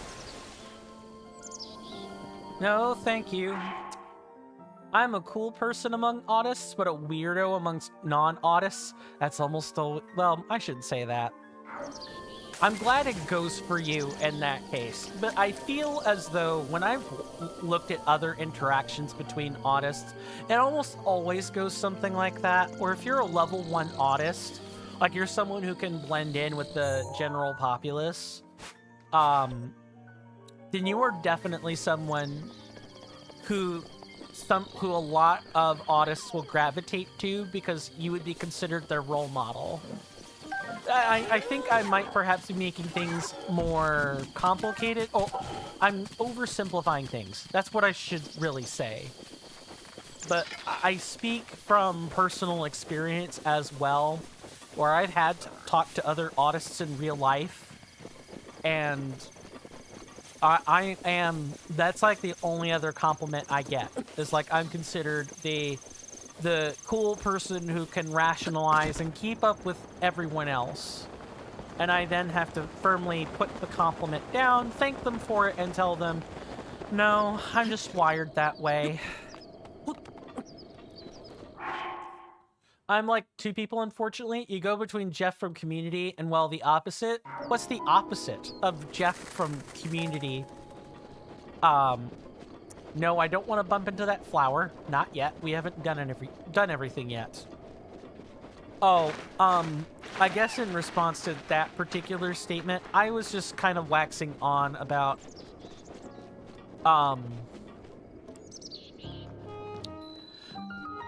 you know, how it naturally tends to go that way if you're a level 1 autist, where you can blend in with the people around you, but you can't, like, help but exude strange energy at the same time. Anyway, same thing as Tracer. Didn't realize that, but Zul'jin is also extremely overpowered against single targets. It doesn't matter if enemies defeat a boss mercenary, he can kill pretty much any hero. At level 20 you can defeat any boss basically, and on certain objectives you can also do it. Also, the level 20 talent is broken as F. You can get that healing but without canceling, and it can't be interrupted. That's why the change was 25%, right? I presume that's what that was for. They both definitely defy any hard expectation. It's a skill cap character. There's a high degree of technical mastery involved with it. I think Tracer... It sounds like Tracer might involve more technical skill, but that's just from what you said. I could be wrong. Ooh. Hey, we meet again. Who are you again? I'm one of the Bolson construction contractors. The name's Hudson. I remember. Me too. I bet he was waiting for... Why the hell aren't you remembering my name, you frickin' bozo?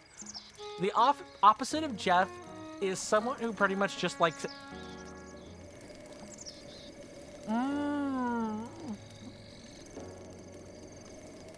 I bit my tongue. Ow. The opposite of Jeff is someone who pretty much likes anything or is super friendly and engaging. Oh, so, people who exude toxic positivity? Is that the, like, dead opposite here?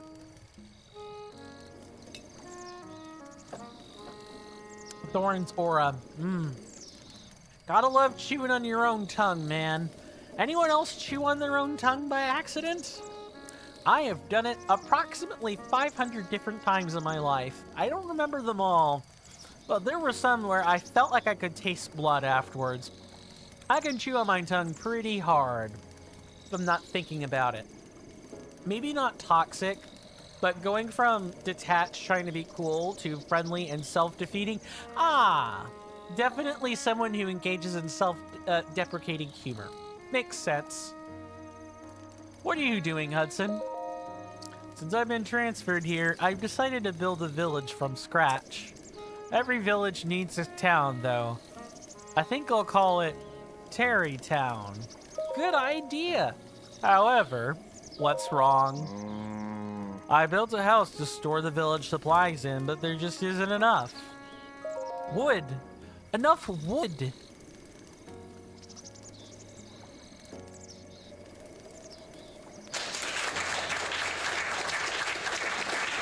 It's just asinine. Zul'jin is super hard to play well, I can imagine. You die very, very, very, very, very easily. The most fragile hero in the game. When caught, you feel like ranged. Makes sense. Your trait can be activated to use 2% max HP to deal 25% damage on that attack. You get 1% attack speed per one missing... Let's try that again. You get 1% attack speed increase per 1% missing HP, which can be increased with talents. Yeah, that's classic Berserker stuff right there. I had a raid mate who would probably play stuff like that. Super big Berserker guy. Always the dual-wielding type. Always. If your team covers you or there's a struggle for survival, he wins pretty much. Highest single target DPS in the game when low HP. Yeah, I would buck that pretty hard. Enough anything. People, money, stuff. Let's start with stuff, Hudson. But why? There's nothing in it for you. I don't mind. You're a lifesaver. Well, I suppose to get started, we need houses for people to live in. We can't invite them until we have homes. Do you think you can bring me 10 bundles of wood? If you bring me that, I can combine it with what I've already got and get started on new houses. Oh. From the ground up is the quest. Did you bring the 10 bundles of wood? Yes, I did. Excellent. Can I have them? Nope. Bye. Oh, God. I love the troll text in this game. You're a lifesaver. And his ult is the coolest shit. Because sometimes I'm forced to either run and die or fight and die, and I just turn around when they don't expect and brutally switcheroo and delete a squishy hero. Yeah, I have been on the receiving end. I'm typically a Jaina Proudmoore player when I've been in HOTS.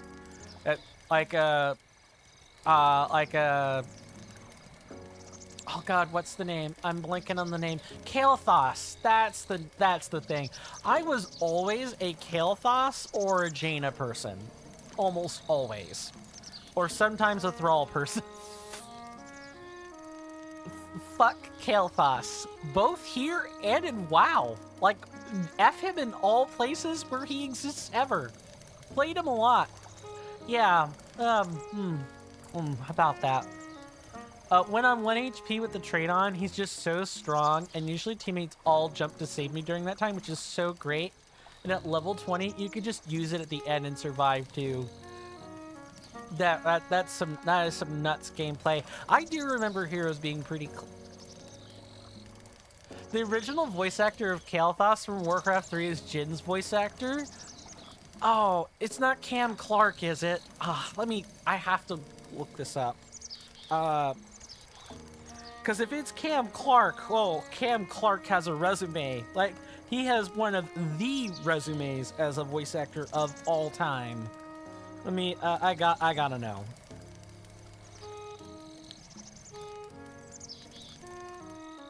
I sure have been using Google a lot today.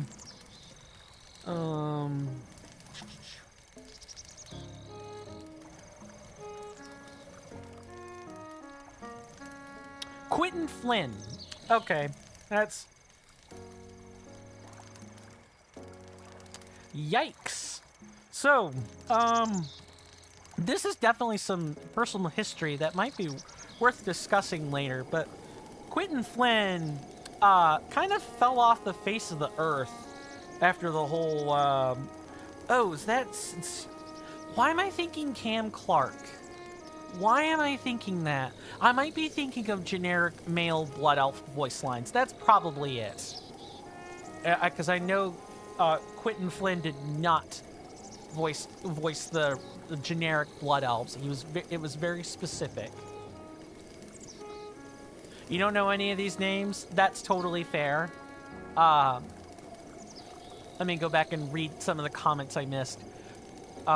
When you play as Tracer or as the Lost Vikings or other stuff, Kael'thas always destroyed me. And you've also played with Kael'thas. Yeah, get him going. He's great. If you catch Kael'thas out in the open, there's not much you can do. You just die. In Warcraft 3, you really like him because he can siphon mana, but in HOTS, he's the burst mage of burst mages. Yep. Have you heard of Charism? Not 100% sure. Probably not. Let's go with no as the answer on that one. Let's just save people some time. Yes, Hudson, I'm a lifesaver. Here's your 10 wood. The next is, these boulders are driving me nuts. I want to move them out of the way so we can develop the land underneath. Is that a League thing, or is that a different hero? I'm trying to think back to all the different things. Imagine Zul'jin's damage while being a healer, except you only melee. Okay. If Zul'jin can almost solo bosses, Charism solo bosses with a particular build and playstyle that you regularly do? I'm trying to think if I remember this. I probably don't.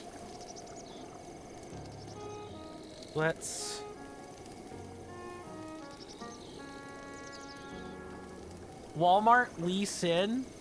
Okay, that was a League reference for sure. Let's, okay, Karazim is a hot thing. Oh, he's the Diablo monk. Yup, uh-huh. No wonder I couldn't parse it. I forgot that all the canon heroes for Diablo had names. Like the,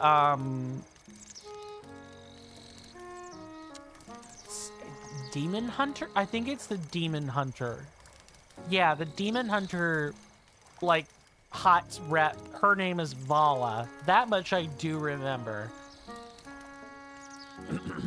Anyway, him marked as a healer is hilarious. Makes sense if you know the Diablo stuff, but yeah, I can imagine it. He is simultaneously super low healing and extremely high if he's continuously attacking. That's also a classic Blizzard staple.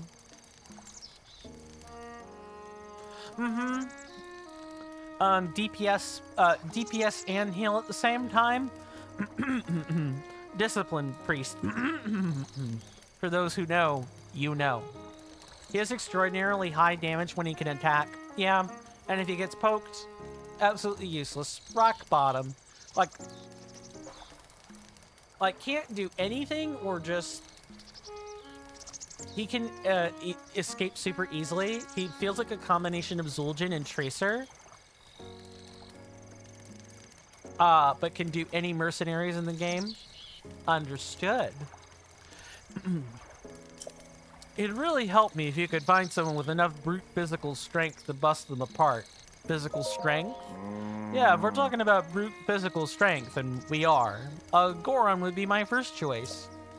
Good luck. You'll need it. This seems like a real long shot. Oh, and one last wrinkle. Senators? Inductees. I want you to pay attention to this next part. I've explained this before with the Hudson Construction Company, but it's worth mentioning again if you're thinking about, you know, tackling this particular side quest to build Terrytown.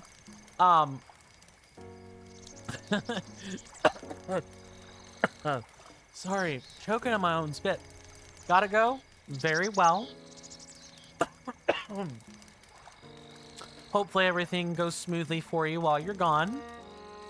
And if I don't see you again, have a good rest of your day. Evening, morning, evening.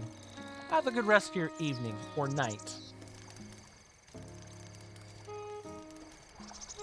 And thanks for hanging. Yeah, in accordance with the Bolson construction policy, that someone's name must end in son. If you run into anyone that fits with what I said, send them here to Terrytown for me. Yeah, Terrytown's gotta have everyone's names ending in son. Bolson, Hudson, Carson, Myson, Tyson, all of it. Just all of it. Ends in son. And Terrytown does come complete with a goddess statue. So if you need to redeem your heart containers or spirit orbs, you can do so here. And we have... It looks like another 12 hearts to go before we don't have any more hearts to get. Alright, welcome to Terrytown, everybody. And we're not going to stay there long. Let's see, what else do we have? I want to make it to the tech lab this episode, so let's try to do that. And then we can go from there. And in the spirit of keeping things moving, let's go ahead and use a speed boost. Whatever little tiny speed boost we have.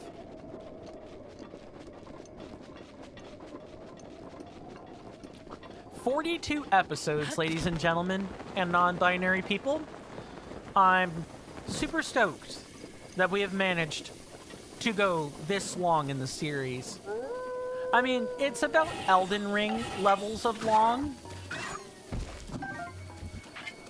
Like before the Elden Ring series stopped, there was like 60 episodes worth of stuff. Maybe even a bit more than that. There was quite a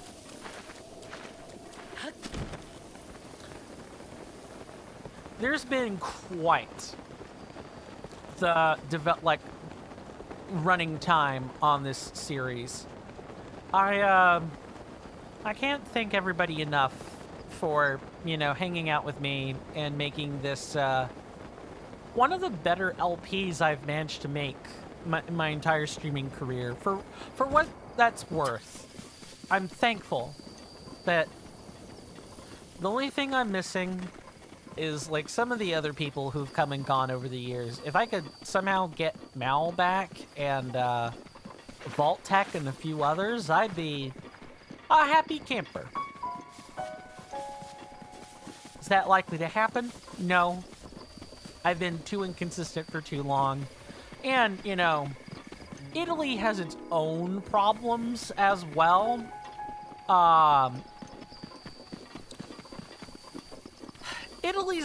Italy's like PM is a box of brightly colored crayons that are quite sharp, but they're like the worst colors of crayon in the book,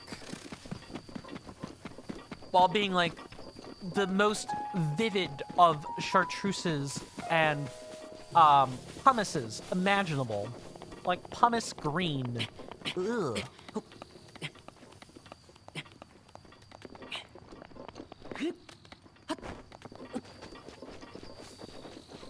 I want to say she's got a decent head on her shoulders. Like I'm forgetting her name, but she's navigating these waters, but she hasn't exactly made life better for the Italian people, especially in the LGBT community.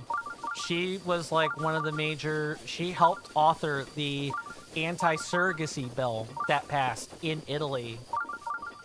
Oh, hello, Beetle. Yeah. Hey, welcome. The Beetle, right? Yes, Beetle. Yes, I will take another movement speed buff, please. Yes. And do you have any arrows? You do. You have a bunch of things I want.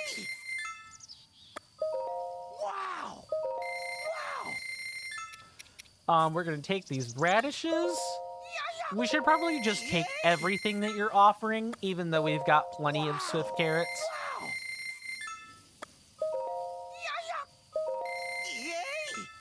And do we have any spare gems? We have been mining a good chunk. I imagine we have something we can offer.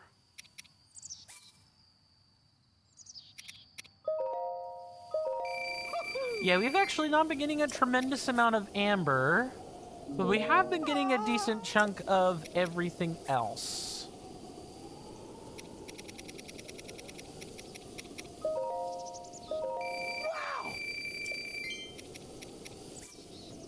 I will gladly sell you these rubies. Fun fact, if you guys have ever played the CDI Phillips Legend of Zelda titles, like the Wand of Gamelon or the Faces of Evil, there is the currency was actually called rubies with a B in there, and not rupees. Oh my god, I literally just sold all my sapphires. That did not just happen. Yuck. Okay. Holy, have enough money to last a lifetime. I just was not paying attention to what I was doing. Alright, we have no further need of money. I'm sorry, Beetle, are you alright? Hi. He's like, I don't freaking care that you knocked me down. Wow, that mistake gets to be immortalized on the internet for everyone to see. Gross.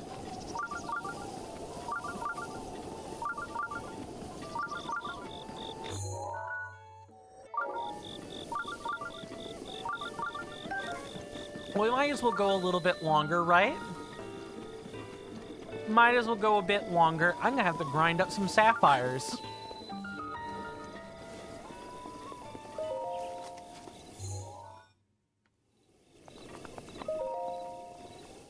It's not the worst thing in the world that we've sold sapphires. It's not like we sold a dragon part or something. We can definitely recover, but it does definitely suck. That makes the that makes getting certain like heirloom weapons or certain upgrades much harder. Oh, is this another? Is this a? Oh my god. Ick. New ick unlocked.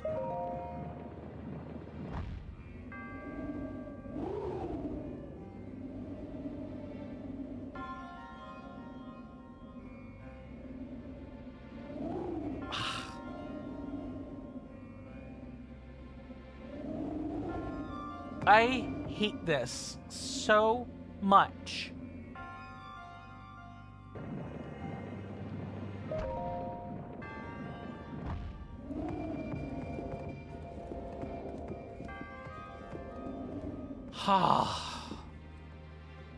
Not very good at keeping things in a straight, like, motion when I tilt. Please, no more. Please, no more. For the love of God. No more. No more apparatus.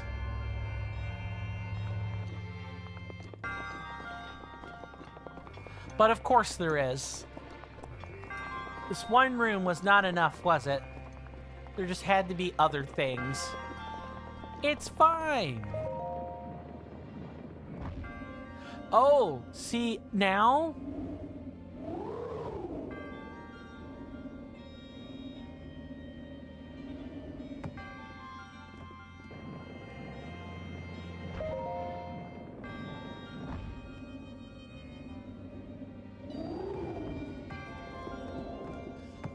He complains about the apparatus.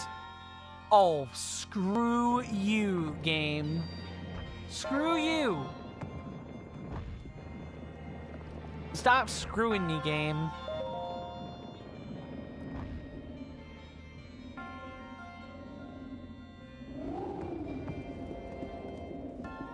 I think that's just weak enough to do it.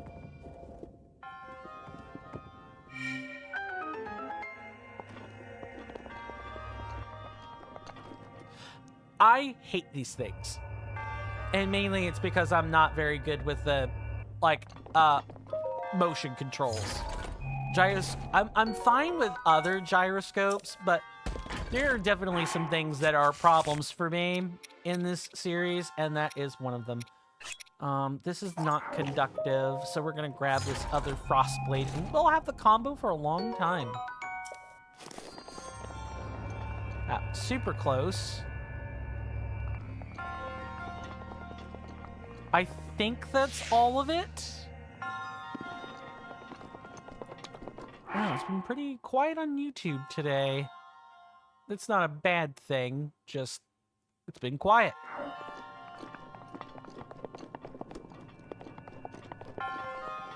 All right, let's get our monk spirit orb thing and get out of here.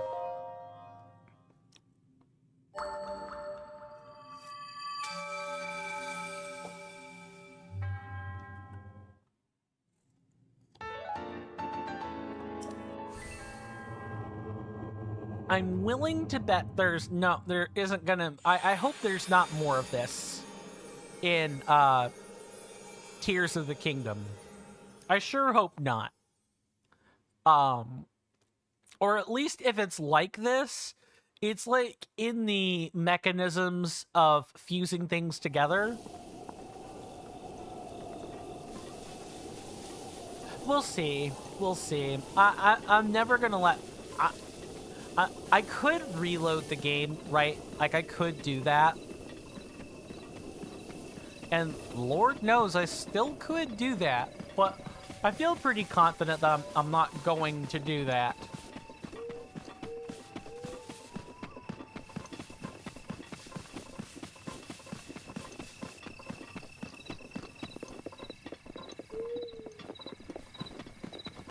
I feel pretty confident that I'm gonna just carry that mistake of selling all the sapphires with me, because I think that's a fair thing. Like, I think it is a better practice. So those types of things can be discussed. Always pay attention when you're selling stuff, guys. It's not rocket science.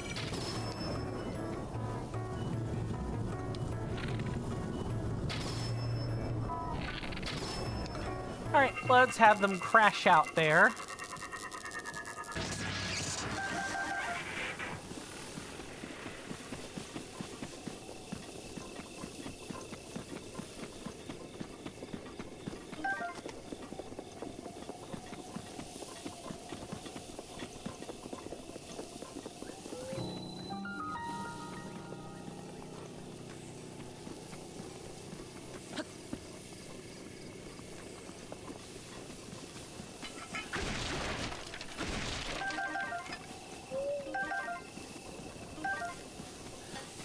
The Ancient Tech Lab here serves as a pretty good look for what you can do or expect to do later.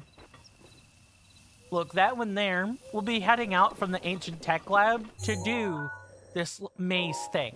That is one of the next items on our agenda. You can even see the shrine back there. Like, look, back there. And just like the other labyrinth, there is a puzzle you can do in order to, like, navigate your way inside. There's like a subtle trick.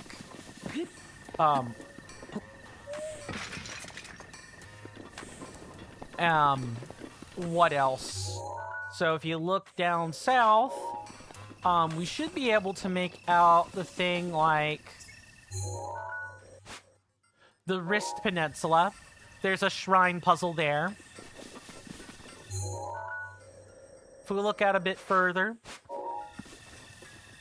we can kind of make out the path toward Terrytown. Let me see if I can get a bit closer.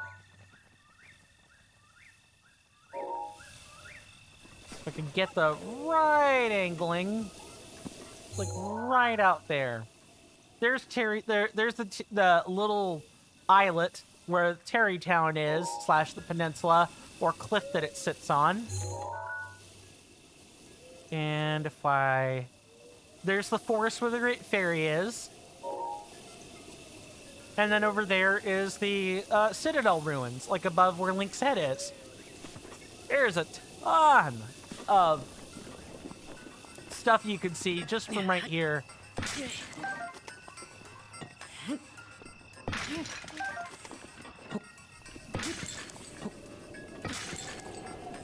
But now, let's go in and meet the stars of the show.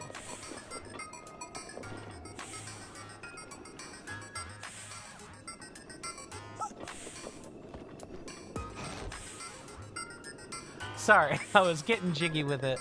Like white person levels of jiggy. The standard cringe fest. Robbie's memoirs to the first page. Let's read. Might as well read. We're in it for the long haul. Might as well read. Let me start from the beginning. It was 100 years ago. Calamity Ganon had already swallowed Princess Zelda.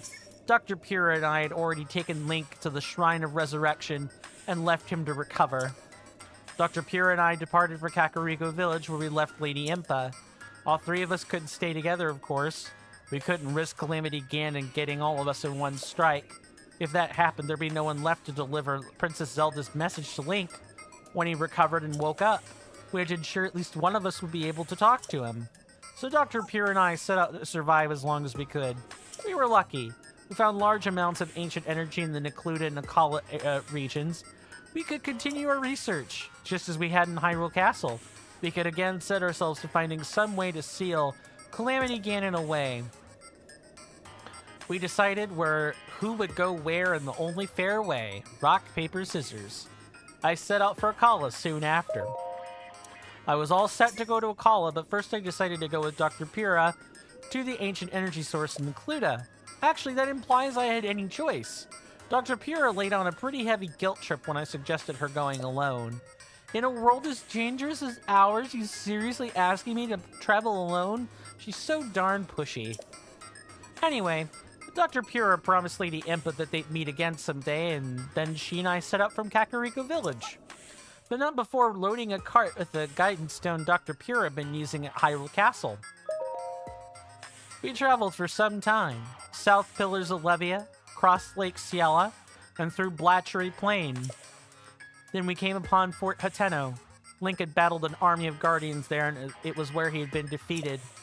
A master swordsman such as Link, who impressed King Rome enough to be made Princess Zelda's personal knight. Well, even someone like that has their limits. I'm sorry, Link.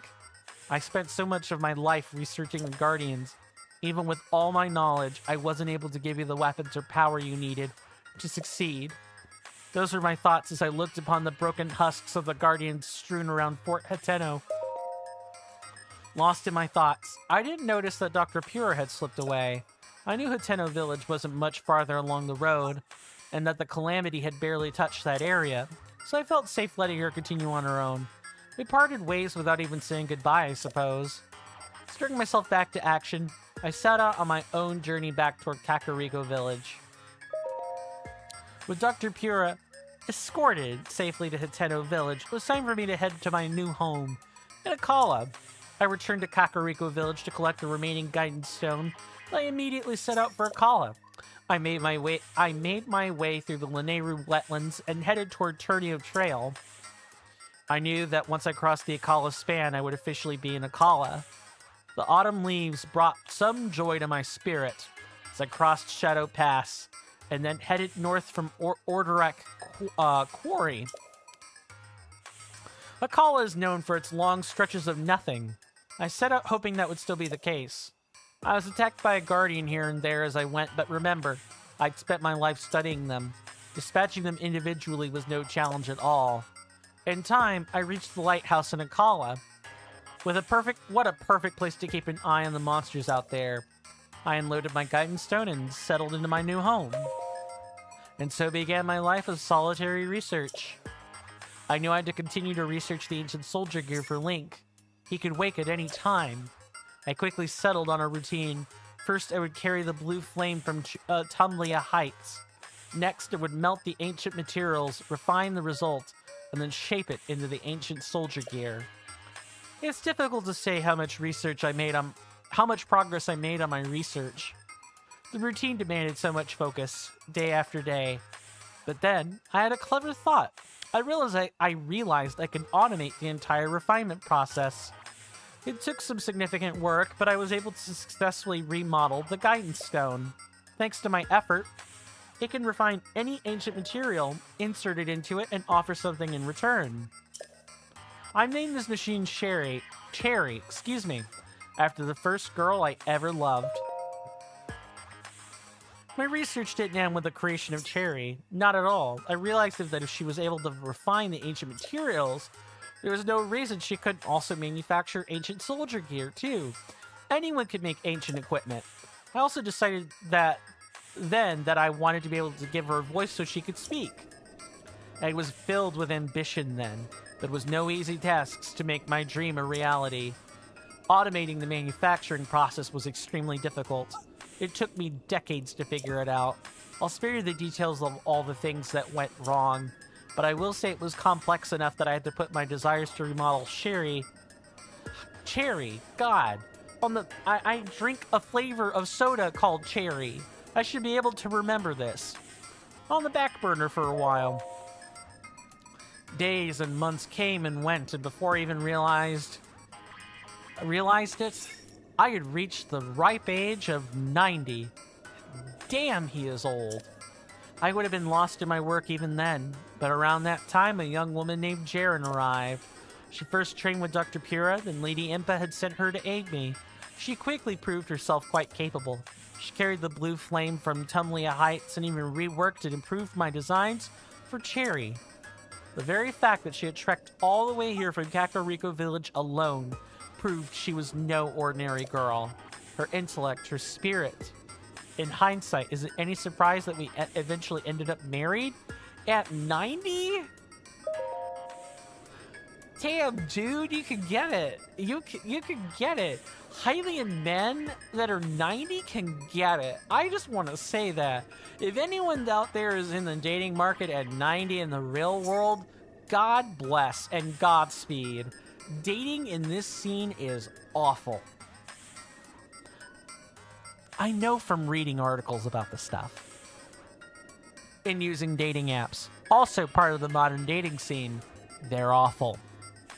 Thanks to Jaren's redesign, Cherry was soon crafting ancient soldier gear perfectly and speaking beautifully. She spoke better than any machine I'd ever heard. It would have been hard to tell she wasn't a native Hylian. If I'd said good morning, she'd respond with a sweet, good morning, Robbie. And she was helpful. Cherry, where'd I leave my book? It's the third book from the right on the second shelf, Robbie. She also knew to ask if she needed something. Robbie, could you increase the furnace heat a little? I'd always go personally to fetch more blue flame from Tumlea Heights. I didn't realize our interactions hurt someone. That someone was Jaren. Perhaps it was due to her namesake, but my exchanges with Cherry hurt Jaren. Despite the fact that she knew Cherry was only a machine, she still felt uneasy with my interactions with her.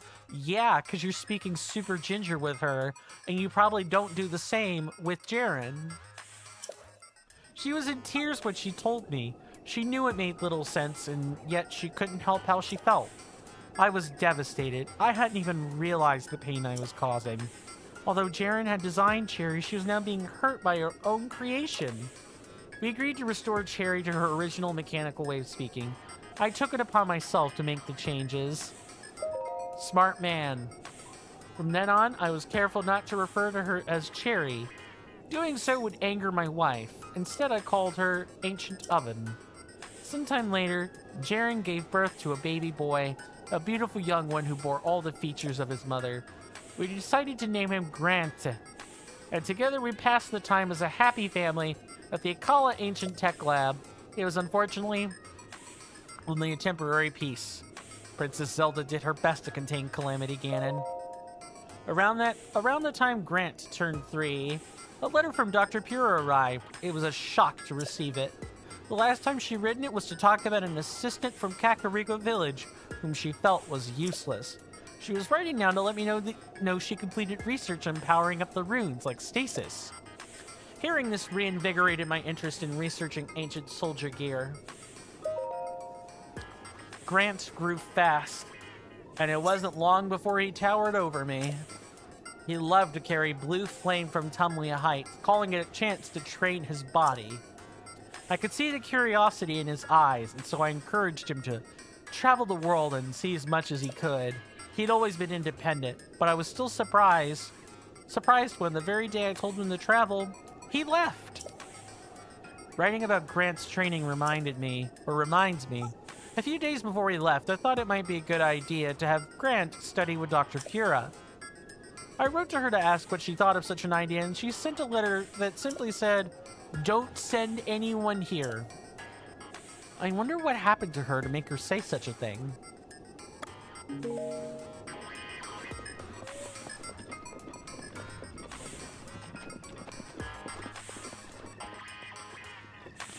Oh, and it gets better. We aren't done yet. But you do get to listen to this little bit of a bop while everything's all going on.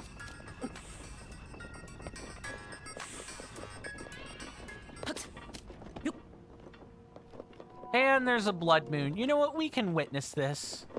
Sure. It seems fine enough to me. And no, even though this is here, we are not taking the Korok. And I'm going to make sure to stand purposefully kind of far away there.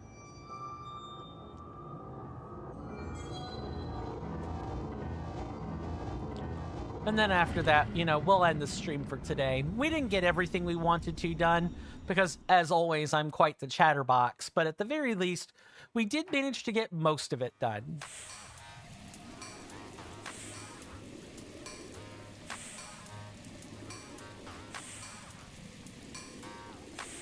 Okay, I have to kind of bop. I'm normally very Most people can't even tell I'm bobbing unless they're looking careful enough. So I kind of have to do it exaggerated if I want people to see it on Twitch. I guess it's kind of a good thing.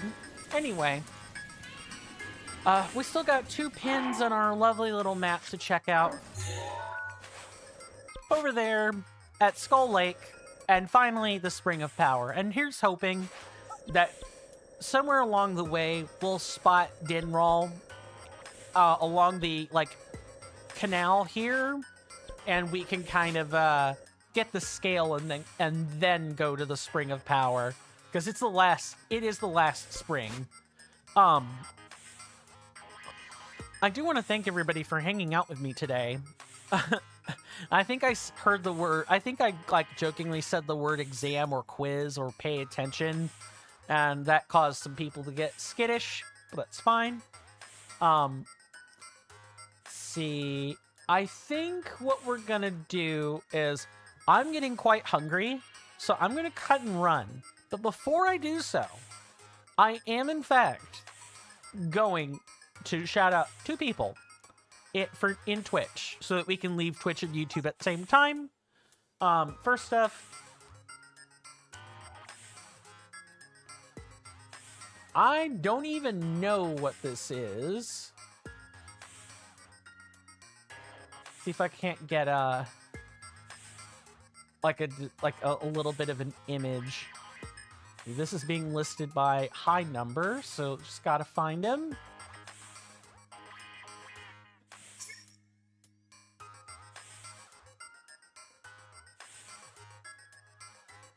This lovely chap is a variety streamer, much like myself, and he is playing Into the Dead, Our Darkest Days. I have zero idea what that even means. I don't even know what kind of game this is.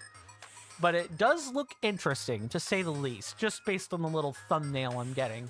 Anyway, he's an LGBTQ ally, so it is a safe space there. Please feel free to kind of gently let down your guard if you are someone on that spectrum or an ally of someone on that spectrum. It's a good place to go. I just wish I could go there more often. As for the other person,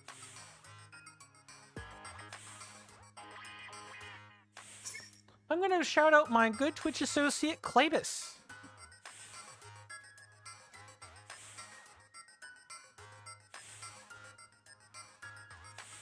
I know I shouted him out once already, but he's worth shouting out again. He's playing some Fortnite right now. Fantastic. Fortnite's not my jam, not my cup of tea, but it is a spectacle game. You do play it to entertain. It definitely does entertain, to say the least. Yeah, I think that's gonna do it. We're gonna be back tomorrow. I promise, and on time. I've really bungled it today. Trust me, you guys will be getting a Discord notice over this once the stream is over. It'll take me some time to write, but you will get one. All that other fun stuff. Let's make sure we've saved right now, actually. It further immortalizes selling the sapphires, too. So, there we go.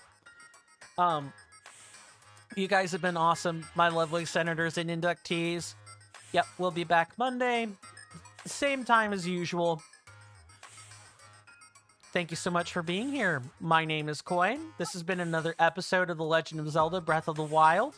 We're on episode 42, and I like to think we're making good progress. I expect to be toward the 4th Divine Beast by the time either EP 48 shows up, or by the time EP 50 shows up.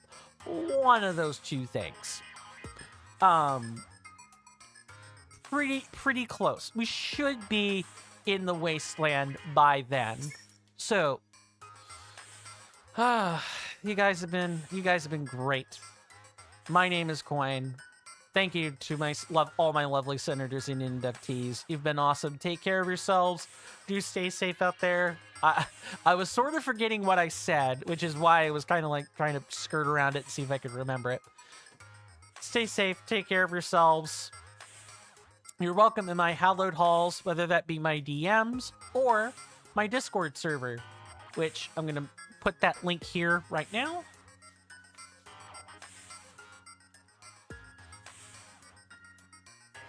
Please join this quiet place, looking to cultivate it one heart and one mind at a time. Worked really bloody hard on this thing. There are lots of resources there. You can also find it in the description on YouTube or in the About Me panels underneath the video player on Twitch. Either way, you're welcome in my hallowed halls and at any point, no matter where they are. And with that, goodbye.